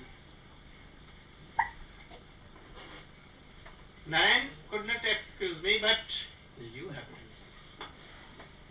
So, we should be very careful for this Vaishnava. But Apara. Donc il y avait également l'histoire d'un brahman dans le Srila Chatamrita qui avait offensé Haridas Thakur et qui a été attaqué à la suite de cela par la lèpre. Il avait le nez rongé par la lèpre et par les vers et tout son corps recouvert de lèpre. Et alors que Mahaprabhu, qui venait de prendre sannyas, revenait et passait sur la route, il s'est approché, gémissant, pleurant, s'il vous plaît, donnez-moi miséricorde, et le mendier Mahaprabhu l'a rejeté complètement. Non. Si tu veux être pardonné, tu vas à celui qui a offensé Haridas Thakur. Si tu prends la poussière de ses pieds, à ce moment-là, tu pourras être pardonné. Et seulement lorsqu'il a fait cela, il a approché celui qui l'avait offensé, il a été pardonné. On a également l'histoire de Durvasa Muni, Durvasa Rishi et Ambarish Maharaj. Lorsqu'il avait offensé, on connaît le Bhagavatam, l'histoire, lorsqu'il a offensé commencé Amarish Maharaj, aussitôt le Sudarshan Chakra de Vishnu est venu. Il a eu beau prendre refuge en tout le monde, même en Vishnu. Vishnu lui a dit non, je ne peux pas te donner refuge. Si tu ne prends pas refuge au pied de mon dévot en implorant son pardon, mon Sudarshan Chakra va te découper. Et finalement, Doshamuni s'est approché. Amarish Maharaj l'a supplié de lui pardonner de son offense. Et à ce moment-là, aussitôt, Amarish Maharaj, dans sa grandeur d'âme, il a prié lui-même, Sudarshan Chakra, oh s'il vous plaît, arrêtez de tourmenter ce brahman. Et aussitôt, le Sudarshan Chakra s'est arrêté.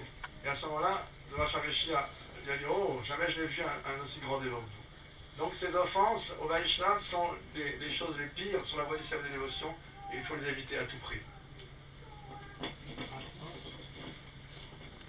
Est-ce qu'il y a d'autres questions, d'autres personnes qui veulent exprimer quelque chose? Oui, j'aurais voulu que Maharaj parle un peu de sa relation avec Prabhupada quand il était vivant, comment un peu il se relationnait, enfin en gros. She's asking, can you speak something about your relationship with Prabhupada or Swami Maharaj? Yes. When you were together, something about If it? all wants to hear, I can. Si tout le monde veut entendre parler de ça.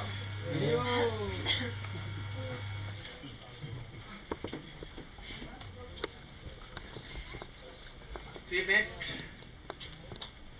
very early in 1947 in Calcutta.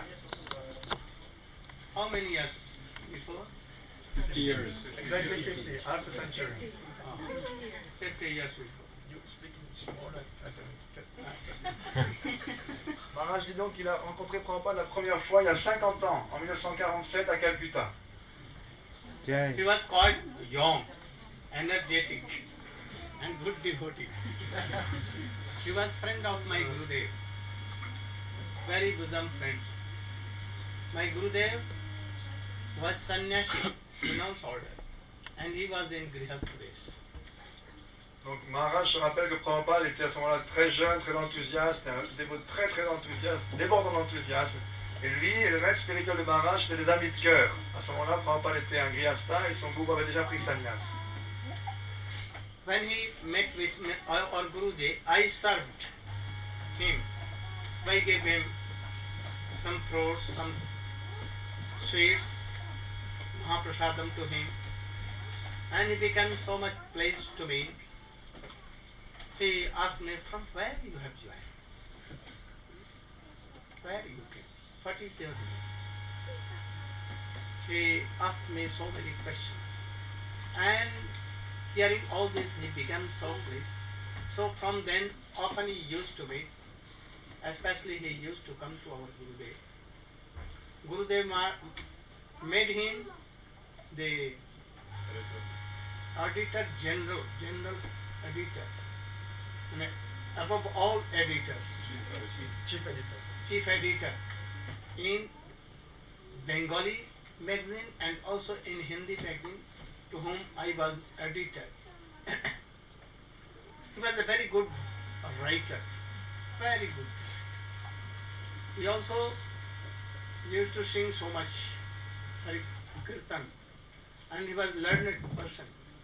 He used to explain the sloks of Srimad Bhagavatam Gita with one word explaining, so anyone can understand. Donc Maharaj dit à l'époque, donc Prabhupada était un grihastha, lui son guru un sannyasi, et la première rencontre au mat de son maître spirituel, il se rappelle qu'il a servi Prabhupada lorsqu'il est venu, en lui donnant du mahaprasad, des fruits, et Prabhupada aussitôt s'est pris d'amitié pour lui, en lui demandant d'où il venait, en posant toutes sortes de questions. Ils ont établi tout de suite une relation. Et après, plusieurs fois, Prabhupada venait à son mat, au mat de son maître spirituel, et ils échangeaient ainsi entre eux. Il dit Prabhupada à l'époque était très déterminé aussi à écrire, à tel point que son maître spirituel l'a fait éditeur en chef des magazines en hindi et en bengali, dont Maharaj lui-même était l'éditeur. Et Prabhupada écrivait beaucoup, il donnait des classes sur le Bhagavatam et la Gita, en expliquant mot par mot, afin que n'importe qui pouvait comprendre. Et il chantait aussi beaucoup, toujours engagé dans ses activités. At that time he was manager of Bengal Comic in Calcutta. And he was so intelligent. The owner of this factory wanted to make him the owner. But anyhow, he left that company. After some time, we met again in Mathura, about 55 or 56. Now I requested him, why you are losing your time? You are so much qualified. Why you are not taking renounce order and preach everywhere in West? I know that you are so qualified. You are a great writer. You are a great philosopher, thinker, and by all round you are very pure devotee. So you should take sannyas and preach everywhere. Then he told a story to me. Donc à l'époque, Prabhupada était en charge, travaillait pour une grande usine pharmaceutique à Calcutta, dont le propriétaire voulait lui léguer cette fabrique. Mais finalement, Prabhupada a quitté l'endroit et Maharaj dit on s'est revus quelques années plus tard, en 55 ou 56, à Mathura. Et à ce moment-là, Maharaj avait déjà pris sannyas lui-même. Et il a dit à Prabhupada, vous êtes tellement qualifié, pourquoi est-ce que vous perdez votre temps? Vous savez tellement bien écrire, vous êtes un philosophe, un penseur, sur tous les aspects vous êtes un pur dévot, pourquoi est-ce que vous ne prenez pas l'ordre du renoncement? Vous allez prêcher en Occident. Et à ce moment-là, Prabhupada lui a raconté une histoire. That story he told to me was that I took initiation from my Gurudev in about 23 or 22. No? 22. And I began to chant. I also began to read Srimad Bhagavatam. But I became upset when I read a slok in Srimad Bhagavatam. Yada jasya anugranami harishye tad dhanam shanaya. This is slok in Srimad Bhagavatam. Meaning of this slok, Krishna is telling that those who become my devotee, chanting my name, remembering my name, I take all his wealth, reputation, everything, and I make them street beggars. So I was fearing that if I am becoming devotee, chanting, remembering, then I will have to be a street beggar. Then what to do? I will be separated from my wife and children. Then what to do? So I was fearing. But I never forget to chant, chanting, remembering, obeying my Prabhu, Gurudev always. Writing some articles in back to that time Sajjan Toshini. I was doing so. I saw miraculously that my job of manager of Bengal can certainly. Oh, perhaps this is effect. Again he came to Allahabad and wanted to establish a new company, medicine company. And it was started very quickly and very in good way. But after 1 or 2 years it also failed. Then he managed a very good shop in Allahabad, Prayag. But it was also failed. No means to make money. My wife told that get out from house. This house is mine, not you. And children were unfavorable to my wife. So I lose my house. Now I am really a state leader. And now you are telling that you should take renounce. Then I will lose everything. I have some affection for my children, for my wife. If I will make money, then they will come. but you are telling to take me to Mount Sadhu. What should I do?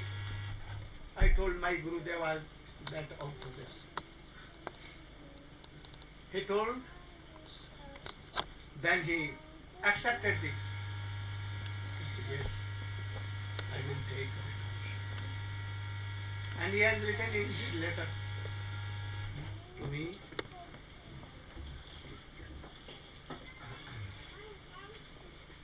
Donc Maharaj Prabhupada lui a raconté une petite histoire en disant j'ai pris l'initiation dans l'aide spirituelle en 1922 et j'ai commencé à chanter et à étudier et puis je suis tombé sur un verset du Bhagavatam qui m'a beaucoup dérangé, qui m'a vraiment beaucoup dérangé. Ce verset qui dit, lorsque Krishna dit, lorsque j'accorde ma faveur à quelqu'un, je lui enlève tout ce qu'il a.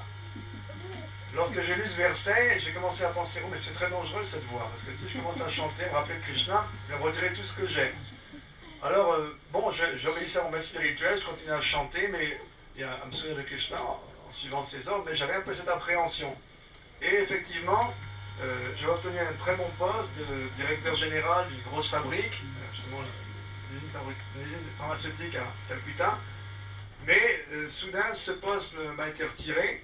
Après, j'ai été jusqu'à Allahabad, j'ai rouvert une nouvelle boîte de pharmacie et au bout d'1 ou 2 ans, ça aussi, ça a échoué. Après, j'ai ouvert un magasin, très bon magasin qui marchait très bien, ça a commencé très bien, ça marchait très bien. Et puis en 2 ans, tout était fini, j'ai tout perdu. À ce moment-là, ma femme m'a plus mis dehors de la maison en disant tu es bon à rien, tu ne ramènes pas d'argent, va-t'en, cette maison c'est pas à toi, c'est à moi. Mes enfants ont pris son parti et maintenant je suis vraiment un mendiant dans la rue, comme Krishna a dit, quelqu'un que je favorise, j'en fais de lui un mendiant, je lui retire tout. Donc maintenant tu me parles de prendre l'ordre de renoncement, il me reste encore un peu d'affection de mes enfants, et j'ai aussi de l'affection de ma femme et mes enfants, mais si je prends l'ordre du renoncement, alors là je vais tout perdre. Et le maître spirituel de Maharaj était là aussi, mais il a lui aussi poussé Prabhupada, non, mais tu dois prendre l'ordre de renoncement, et finalement Prabhupada a accepté, en disant oui, d'accord, je vais prendre l'ordre de sannyas. I made bamboo sticks like a danda. I made his clothes of sannyas, shafan. I taught him how to take it, wear. I did sacrifice, fire sacrifice for him. And my Guru gave mantra to him. He has so many relations with me. Bosom friend he was of me. He used to sing and I used to sing. Was very fond of my singing. At that time, young age, my voice was so sweet. All used to sing to tell me. So, I used to sing and he used to play on mridanga.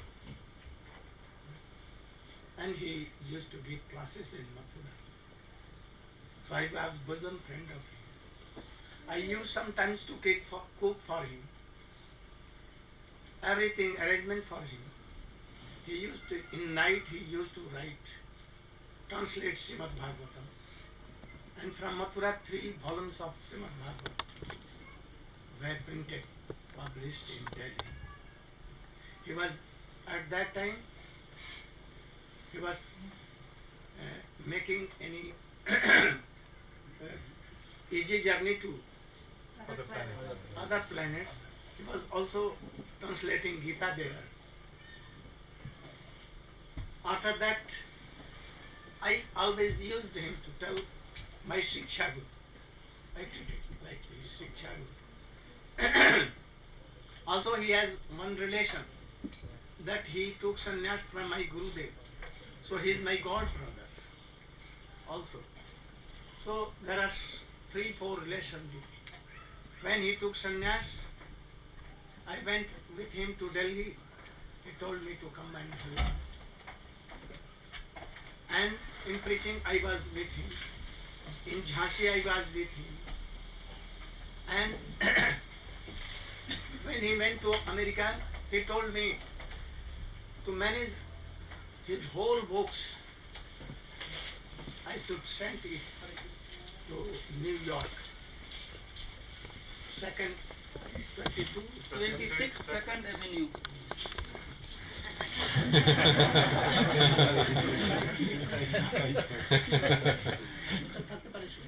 আপনি বলছেন কোথায় পাঠাচ্ছিলাম সেটা বলছেন না, তো বলে দিলাম যে তার চুপচাপ কি হলো।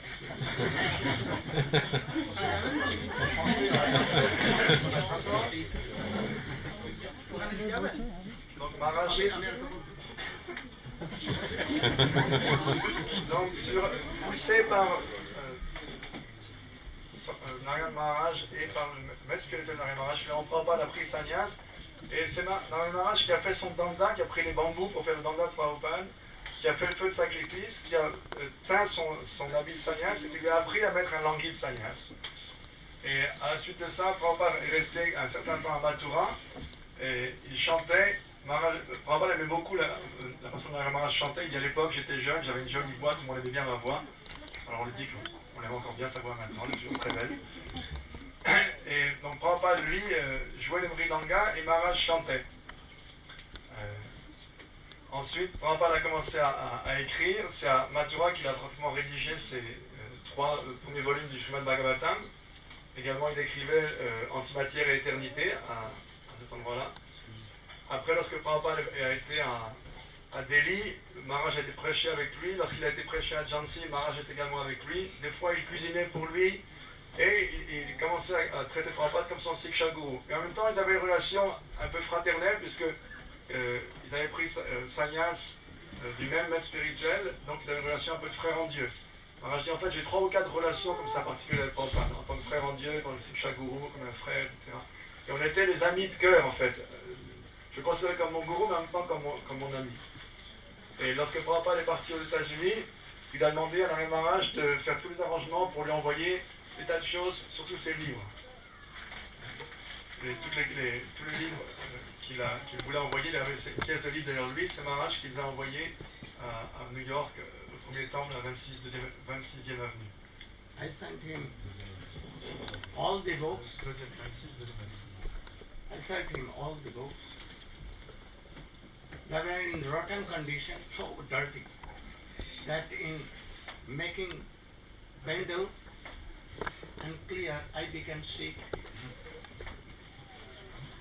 After that, I sent everything to him. Also, he used to give me letters, about 250 letters he sent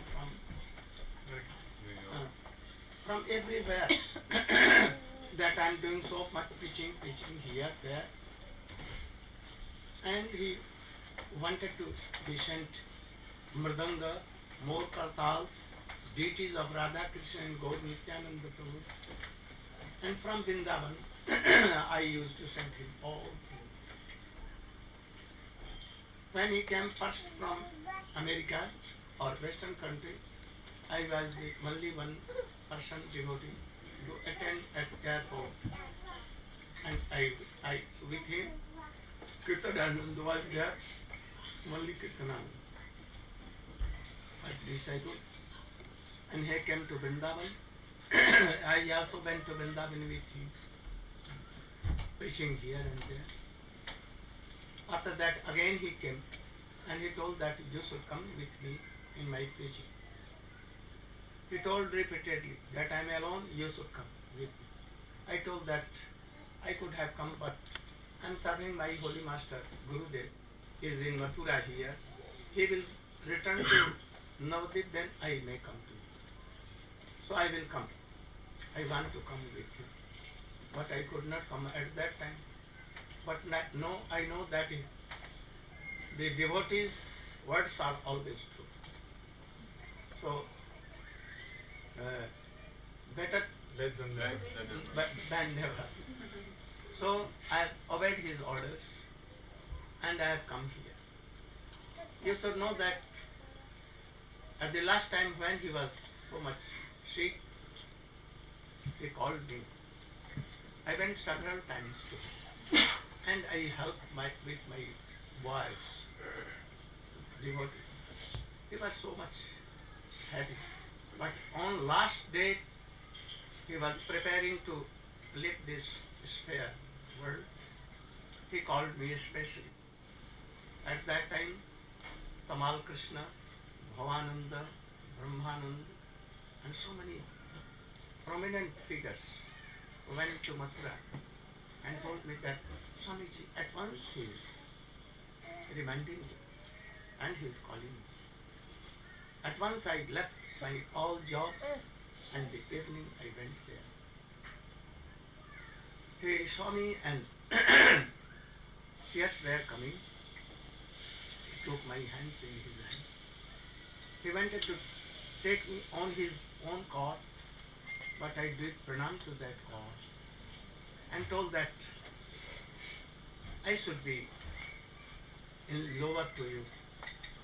Then he called home and told that to give him a chair. Then I sat on the chair and he told, "Oh, Narayana Maharaj, forgive me that any offense I have did to you or any devotee is my God brother. It may be that in preaching I have done some offenses. So you should forgive me and tell my all God brothers kindly that they should forgive me." He replied that you have not done nothing. In preaching something is told, but it is not so offensive. So I think that you are pure devotees and you are very near and dear to Krishna. But not. Then he told that I have collected so many disciples. He was used for his devotee that I have collected so many monkeys from Western countries. I could not train them so well. I want that after my departure, you should learn something and help. I promise that I am promising that I will try to fulfill your all orders. For nothing gain, I will try to help them forever. Also he told that one thing I want from my heart, that if I give up my body, I am requesting you to give me Samadhi with your own hand with Vedic culture, because you are qualified for this. You can do this. So please do this. And my separation ceremony, this is ceremony. Departure festival. You should do with in your guidance. So I am requesting for this. I told that be assured that I will obey in all respect. There were so many prominent disciples of Swamiji, all were there.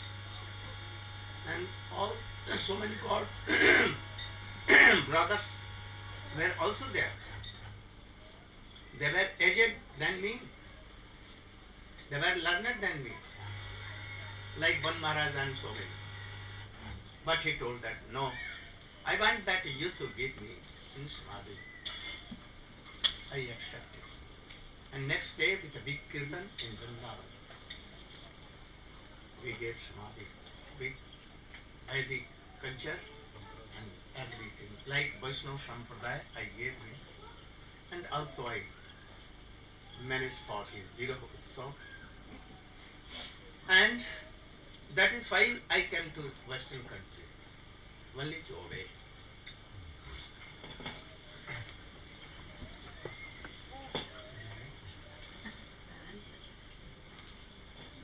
Donc, lorsque Maharaj était à Mathura,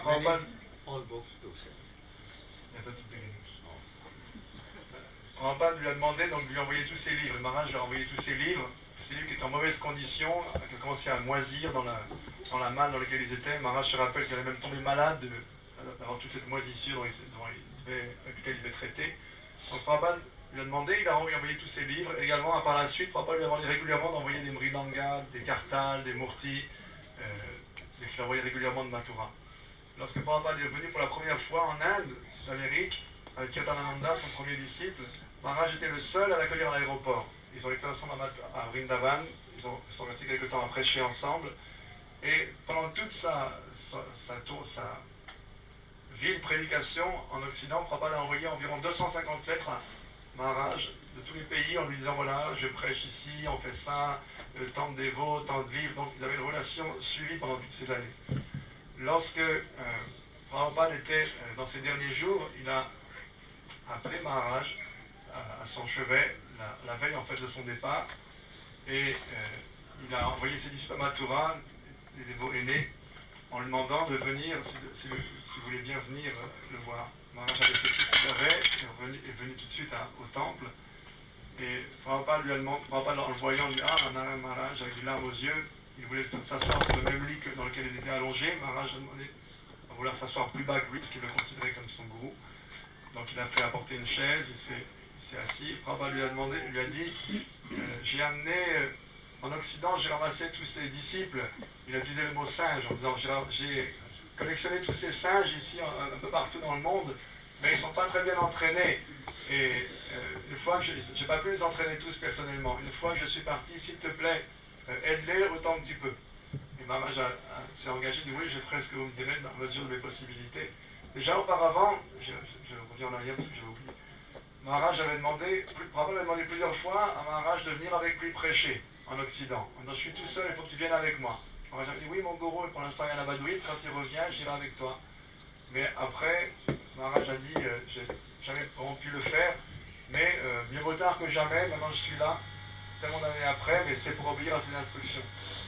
Donc, Prabhupada, pour en revenir à la veille de la disparition de Prabhupada lui a demandé de s'occuper de ses disciples. Également, il lui a dit, lorsque je vais quitter mon corps, s'il te plaît, mets-moi en samadhi, avec tous les rites Vaishnava védiques. Et Maharaj s'est engagé à faire ça. À l'époque, il y avait tellement de dévots aînés de Prabhupada, il y avait tellement de frères en Dieu également aînés de Narayana Maharaj, qui étaient plus âgés, il était plus âgé que moi, plus érudit que moi, mais c'est à moi qu'il a quand même demandé de le mettre en samadhi. Et le lendemain, lorsque Prabhupada a quitté son corps, on l'a mis en samadhi, on l'a mis dans tout Vrindavan. C'est moi qui ai supervisé le festival de disparition de Prabhupada. Et si maintenant je viens en Occident, c'est simplement pour obéir à sa requête qu'il a répétée plusieurs fois, qu'il a réitérée plusieurs fois, à laquelle seulement maintenant j'ai pu accéder, de venir en Occident pour essayer d'aider. Maharaj également, Prabhupada également a pris les mains de Narayana Maharaj en disant il y a une chose, il faut que tu me pardonnes toutes les offenses que j'ai pu faire à toi ou à d'autres de mes frères en Dieu. Et Maharaj a répondu quelle offense vous avez fait, vous êtes un pur dévot. Parfois dans la prédication, on peut dire certaines choses, mais c'est pas vrai pour la prédication, mais ça n'est pas considéré comme des offenses. Donc il n'y a aucune offense absolument à pardonner. Vous n'êtes pas du tout un offenseur, vous êtes notre guide et vous êtes un pur dévot. After his departure,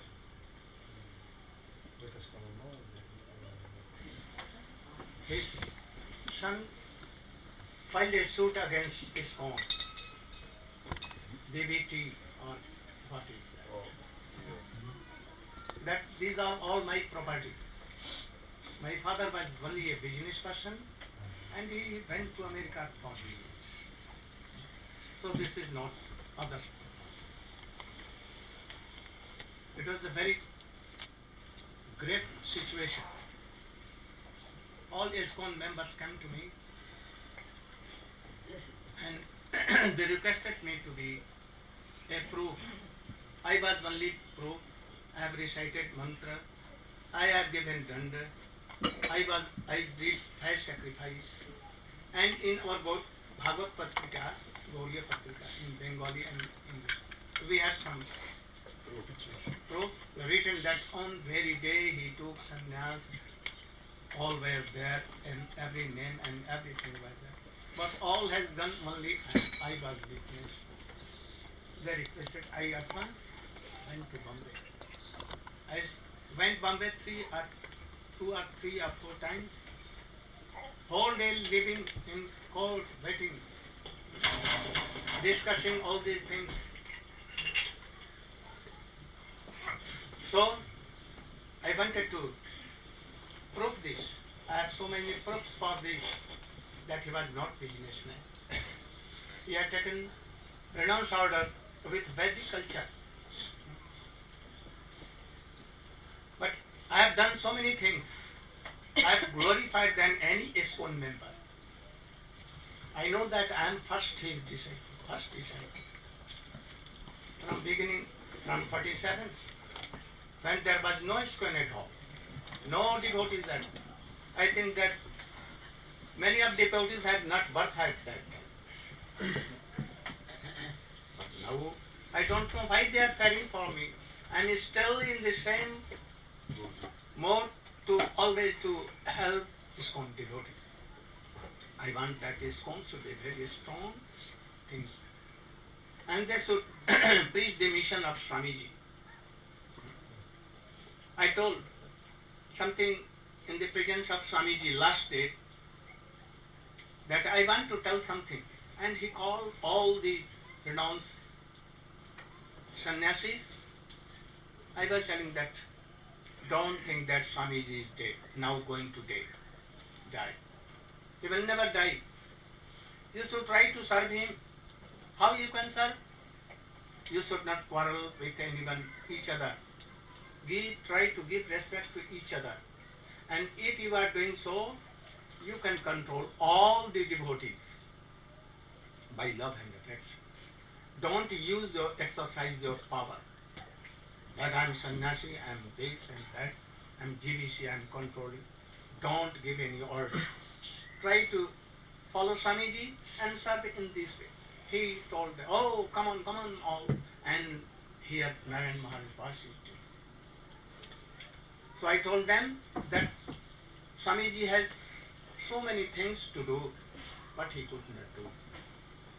There are so many countries in the world, even where Krishna consciousness has not reached. So you should try to honor each other and try to preach our whole world where you have translated so many books in so many languages. Even in Russian and so many languages it is wanted that they should be translated and given. So this is to this message of Swamiji. This is the service of Swamiji. You should do. Don't quarrel among. If anyone is doing wrong, you should forgive him and try to embrace them with love and affection. Otherwise, ISKCON will be ruined. And so many devotees I am hearing, they become ISKCON. Now, I think that more than 90% they have left ISKCON due to their bad behavior. So I want that there should be good behavior among them, strong, this sanskar, this mission should be more and strong, and have affection and love for each other, whether he is third class Kanishta Adhikari or Uttam Adhikari. They should live together with so much affection and love. Then they can do. But now I am saying, they are falling down. About 90% of renounced order sannyasi has fallen. Why? Because they have blocked their way. That you cannot tell the name of Raganuga. Why Swamiji has written Raganuga? Who was Rupa Goswami? A common inquiry will come in any devotee. Who is Rupa Goswami? Who is Rupanuga Vaishnava? What is Rupanuga? What is Raganuga? What is Vaidhi Bhakti? Naturally, these questions will arise. We will have to solve all of these. Though we are not qualified for that, but we can make some greed for that, no harm. We can hear the pastimes of Krishna, no harm. We can read Chaitanya Charitamrita, no harm. So, we should not try to block and to defame anyone. Otherwise, ISKCON will be ruined. I heard that here there were more than 300 devotees here. So glorious it was. But now I think like a desert. But I have come here and I see and wondering that more than 300 devotees are here. So I want to help ISKCON in all ways. But they are fearing, I don't know why. They are fearing that he will take my all disciples and all wealth. I never, I promise. I don't want. Have I told any time that you should give me one franc? He's stealing heart of it. I want to help out. I don't want, I promised them at that time that I don't want to make disciples. So many persons coming to me with so many problems that I have left ISKCON. I want to make you Guru. Please initiate me. I told that you should go to Tamar. You should go to Govind Maharaj. You should go to Swarup Namodar Maharaj. You should go to all. I want to strengthen ISKCON. But I told them that if you are going to ban me, then you will have to face so many difficulties. And then we, because I am not now making any initiation. But when you will make ban to me, then they will come to me and you will kick out from ISKCON, then I will have to get shelter through them. Always remind this. They made ban that anyone should not go to Narayana Maharaj. Why not to Maharaj? I have served more than him. Why I cannot go to Manor? If third class bogus persons are going there, why to ban to me? I have served him. A dog of Swamiji should be honored. They should think that I am dog of Swamiji. Why they are making so much problems for me not to go? But they are fearing. And they are doing so many things, banning me. Don't anyone go to Narayana. Why? They cannot answer. Never can. So we should be out of, above our self-interest. A devotee is like so. We should try to be a good devotee. Always honoring all Vaishnavas, giving proper respect. If you are not proper respecting Vaishnava, then you are not certainly a devotee. C'est difficile de l'arrêter. Donc, Maharaj dit également qu'il y avait à un moment un procès très dangereux pour ISKCON. Un des fils de Prabhupada, après sa disparition, a dit en fait, mon père, c'était pas autre chose qu'un homme d'affaires. Donc, tout cet ISKCON qu'il a fondé dans le monde entier, c'est un business de famille qui me revient de droit. Et ISKCON n'arrivait pas à prouver le contraire. Prabhupada était un sannyasi authentique, etc. Toutes les preuves de cela, personne ne les avait. Et donc finalement, ils ont approché Narayana Maharaj en le suppliant, s'il vous plaît, faites quelque chose, sinon on va perdre tout ISKCON. Ils avaient attaqué le BBT, ISKCON, et on allait perdre tout. Parce que la cour était pratiquement en leur faveur, en sa faveur. I gave so many disciples to them. I sent so many. Et Maharaj, donc, ils ont appelé Maharaj, et lui avait les preuves. Il était encore le seul vivant à l'époque de ceux qui étaient là, lorsque Maharaj Prabhupada a pris sannyas. Donc il est venu témoigner, il a été 3 ou 4 fois à Bombay, resté toute la journée du matin au soir au tribunal à attendre qu'on l'interroge. Et pour témoigner que c'était lui qui avait donné Sannyasa Prabhupada, qui avait fait le fait de sacrifice, les mantras, le danda, etc. Ils avaient les preuves dans leur magazine, la Gaudiamat, également les papiers que tel jour, telle personne avait pris sannyas. Donc il a pu prouver et aider ISKCON de cette façon-là à conserver ISKCON. Alors il dit, j'ai aidé de cette façon-là, j'ai aidé de différentes façons. En fait, pratiquement je suis le premier disciple de Prabhupada. En 1947, dès 1947, dès le début de notre association, j'ai commencé à le considérer comme mon gourou. En 1947, pratiquement aucun disciple d'ISKCON n'était né. Donc, en quelque sorte, je suis un des premiers disciples, sinon le premier disciple de Prabhupada. Mais d'une manière ou d'une autre, maintenant, on me dit non, il ne faut pas aller voir Narayana Maharaj. Je dis pourquoi? J'ai aidé de toutes les façons possibles, Prabhupada m'a demandé d'aider, j'ai aidé pendant tellement longtemps. Et même ceux qui venaient me voir en me disant je n'ai pas vraiment de foi dans les gourous d'ISKCON, je dis non, prends l'initiation dans l'ISKCON, prends le Tamal, prends le Swarup Damodar Maharaj, prends le tel Maharaj, prends le Govinda Maharaj. Et il a averti les dirigeants que si jamais vous faites l'erreur de me bannir pour une raison ou une autre, à ce moment-là, vous allez vous en repentir. Parce que maintenant, je vous ai envoyé tellement de disciples. Tous ceux qui viennent à moi, je les envoie à vous. Moi, je ne voulais pas prendre des disciples occidentaux, tous les gens qui viennent, disent que j'ai plus de foi dans mon gourou, ceci ou cela. Et donc, je ne voulais pas faire ça.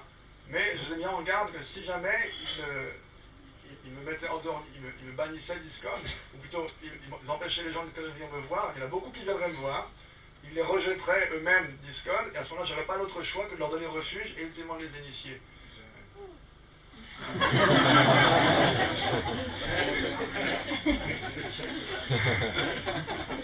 Ça vient du cœur. Est-ce que j'ai oublié quelque chose? C'est très long. Résumé ou...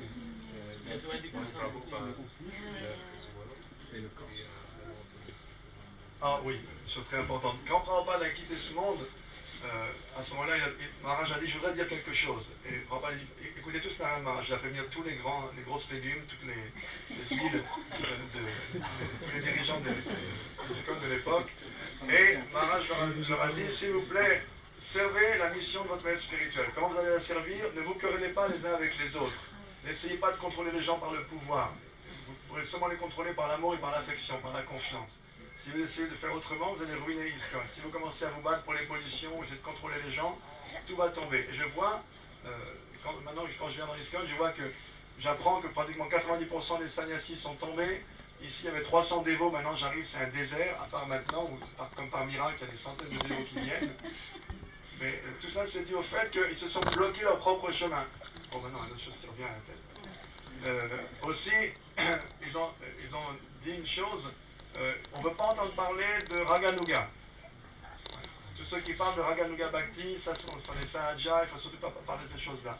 Mais un dévot, naturellement, il va poser la question, qui est Rupa Goswami? Qu'est-ce que c'est qu'un Rupa Nuga? Qu'est-ce que c'est que Raganuga Bhakti? Toutes ces choses doivent être répondues. Mais les dirigeants d'ISKCON se sont bloqués leur propre chemin d'avancement eux-mêmes en bannissant ces choses-là, en bannissant toute discussion sur cela, et en empêchant également les dévots d'aller voir ceux qui peuvent répondre à ces questions-là. Et même si on n'est pas qualifié, pour Raganuga Bhakti, on peut développer un désir intense, une avidité d'atteindre ce niveau-là, il n'y a pas de mal. On peut écouter les divertissements de Krishna, il n'y a pas de mal à cela. On peut lire le Chaitanya Charitamrita, il n'y a rien de mal à cela. Sans imiter, mais si on écoute, on peut développer ça. Mais pas, on bannit toute discussion sur le sujet. Donc Sami Maharaj dit, je ne vais pas venir, je me suis même engagé en disant, je promets de ne pas initier les gens. Je ne veux pas initier les gens, je n'ai pas besoin de ça. Il y a tellement de gens qui viennent me voir, je n'ai pas besoin d'initier des gens, je ne voudrais pas initier des gens. Je ne veux pas d'argent, je viens sans motivation, sans intérêt personnel. Ma mission, c'est simplement, parce que Prabhupada me l'a demandé, Swamiji me l'a demandé, de venir renforcer ISKCON. Pas de retirer de la force à ISKCON. Au contraire, que tous les gens restent dans ISKCON, que ISKCON devienne plus fort et renforcé dans ISKCON, que cette mission fleurisse par toute la terre. Voilà pourquoi je suis venu, pas pour prendre des gens. Et pour redonner la foi à ceux qui l'ont perdu. Et maintenant, après, pourtant, j'ai quand même aidé ISKCON par toutes les manières. Je suis un disciple de Swami Maharaj moi-même.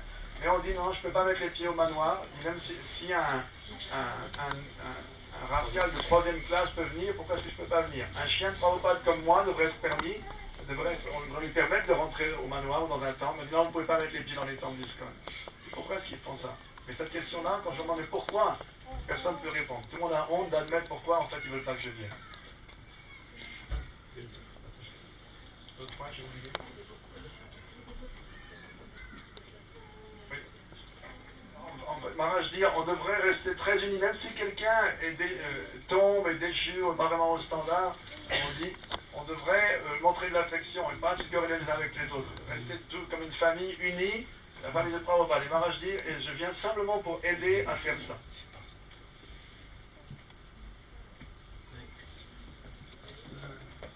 À Vrindavan, je voudrais savoir si Maharaj connaît le docteur Kapoor, parce qu'il y a eu une conversation intime avec un de mes frères, et c'était quand même assez important parce que Prabhupada avait rencontré donc le docteur Kapoor, et le docteur Kapoor avait soi-disant, je répète ce qui a été dit, avait dit le docteur Kapoor avait dit à Prabhupada, et pourquoi tu mets des barrières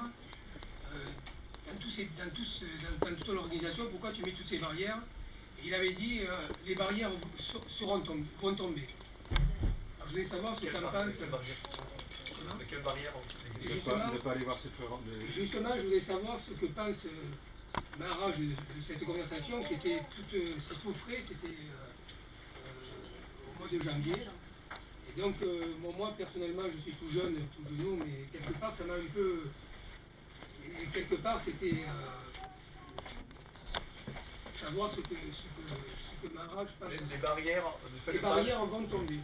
Les barrières d'aller voir ses frères indiens, il y a justement un rapport avec la c'est-à-dire un rapport avec ça. Justement, pourquoi il y avait toutes ces règles strictes, tous ces et donc pour savoir ce que Maharaj pense que ceci, c'est qu'on est bien sûr de connaître Dr Kapoor. He said that he went to India in January and he No. Friend of him. And they went to see Dr. Kapoor, OBL Kapoor. Keshava.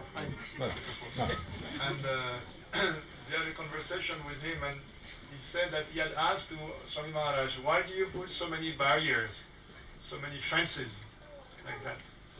And Prabhupada had said at that time, oh, the fences will go down, the fences will be broken. So he's asking, what do you think about such a statement? He's saying, I think the barrier means, why there's so many strict rules of why you cannot go to see the other godbrothers, why you have to stick to following rules and regulations before going to Raganuga Marg or things like that.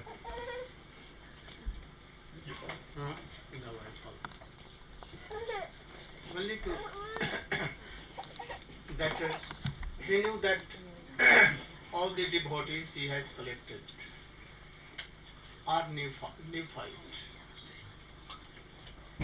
So, if they are going here and there, they may lose their honor for him or for devotion.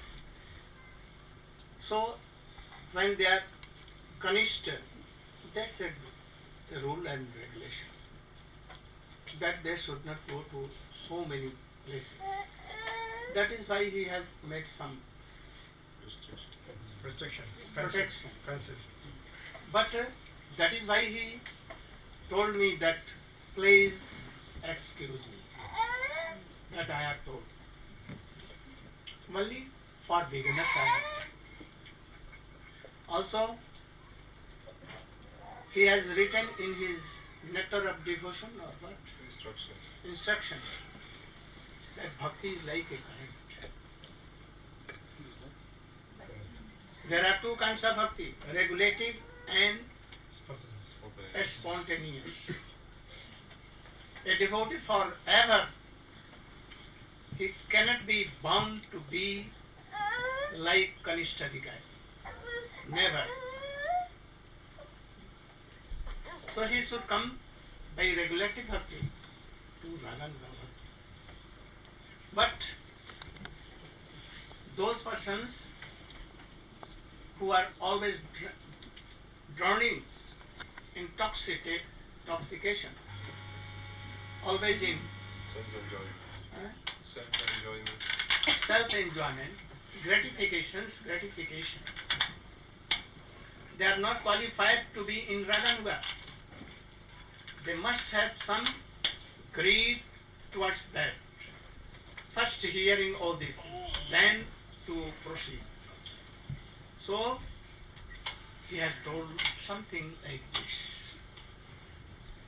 So this then, after some time they will go off. So he wanted that his all disciples should mature and they should respect. And if he has no respect for his all God brothers, then why he has written so much for my Gurudev, for Srila Narayana, for all he has written. But he has told something for time, only for some time. Time and circumstances. that they should be matured. So, for some time it was some order for them that don't go to here and also all God brothers are not so realized. They want money, they want famous to be famous. There are so many bad things. All the persons taking renounce order, they don't be Uttamadhikari become. There are so many bad things. So he told to be careful for this, not to dishonor any his God's brothers. Why he told that you should give me my samadhi? Why he told all these things to me? Why he told to help his devotee? Why he told his devotee to take some advice and everything from Narayana Maharaj? He had never told that you should dishonor my God brothers in any book or anything. It may be in circumstances that he has written. A special thing. For lower devotees he has told like this. Any Vaishnava cannot write like this, that dishonor my God brothers are pure devotees. If he is telling that he is not a Vaishnava, but I know that he cannot do like this. In some circumstances he has written in his letter. Anyone can show me from his these documents, from his any authentic books, from Chaitanya Charitamrita, Srimad Bhagavad translation, Gita translation. He cannot write. I know one thing. He told to me, I will go to Western country. I will make boarding for them. I make Goshala. Or youth hostel. All the Youth hostel. Yes. Hostels. And I will supply them wine, flesh, meat, and eggs. I told them, fine. This is against the rules, Vaishnava etiquette. He told that I will first supply. And I will tell that there is one thing that you will have to utter Hare Krishna, Krishna Krishna, Hare Rama, Rama. At least one time in one day. And you can take it. And I am sure that after some time, very little, very soon, they will give up itself, everything. And they will be pure devotees. And he proved it. How? He made so many hippies, very good devotees, happy they became. So, it is any rule that we should give flesh, eggs. It is not Vaishnava etiquette, but he did for time being, in a special occasion. So he has written something for a special occasions, not as a general rule. We should try to reconcile all these things. Maharaj disait, lorsque Prabhupada a commencé à prêcher, tous les disciples qu'il a fait étaient tous néophytes, bien sûr, débutants. Donc pour les débutants, on est obligé, pour pas qu'ils commencent à cavaler à droite à gauche et aller se faire polluer par n'importe qui ou écouter n'importe qui et être confus, on est obligé de les garder sous stricte discipline.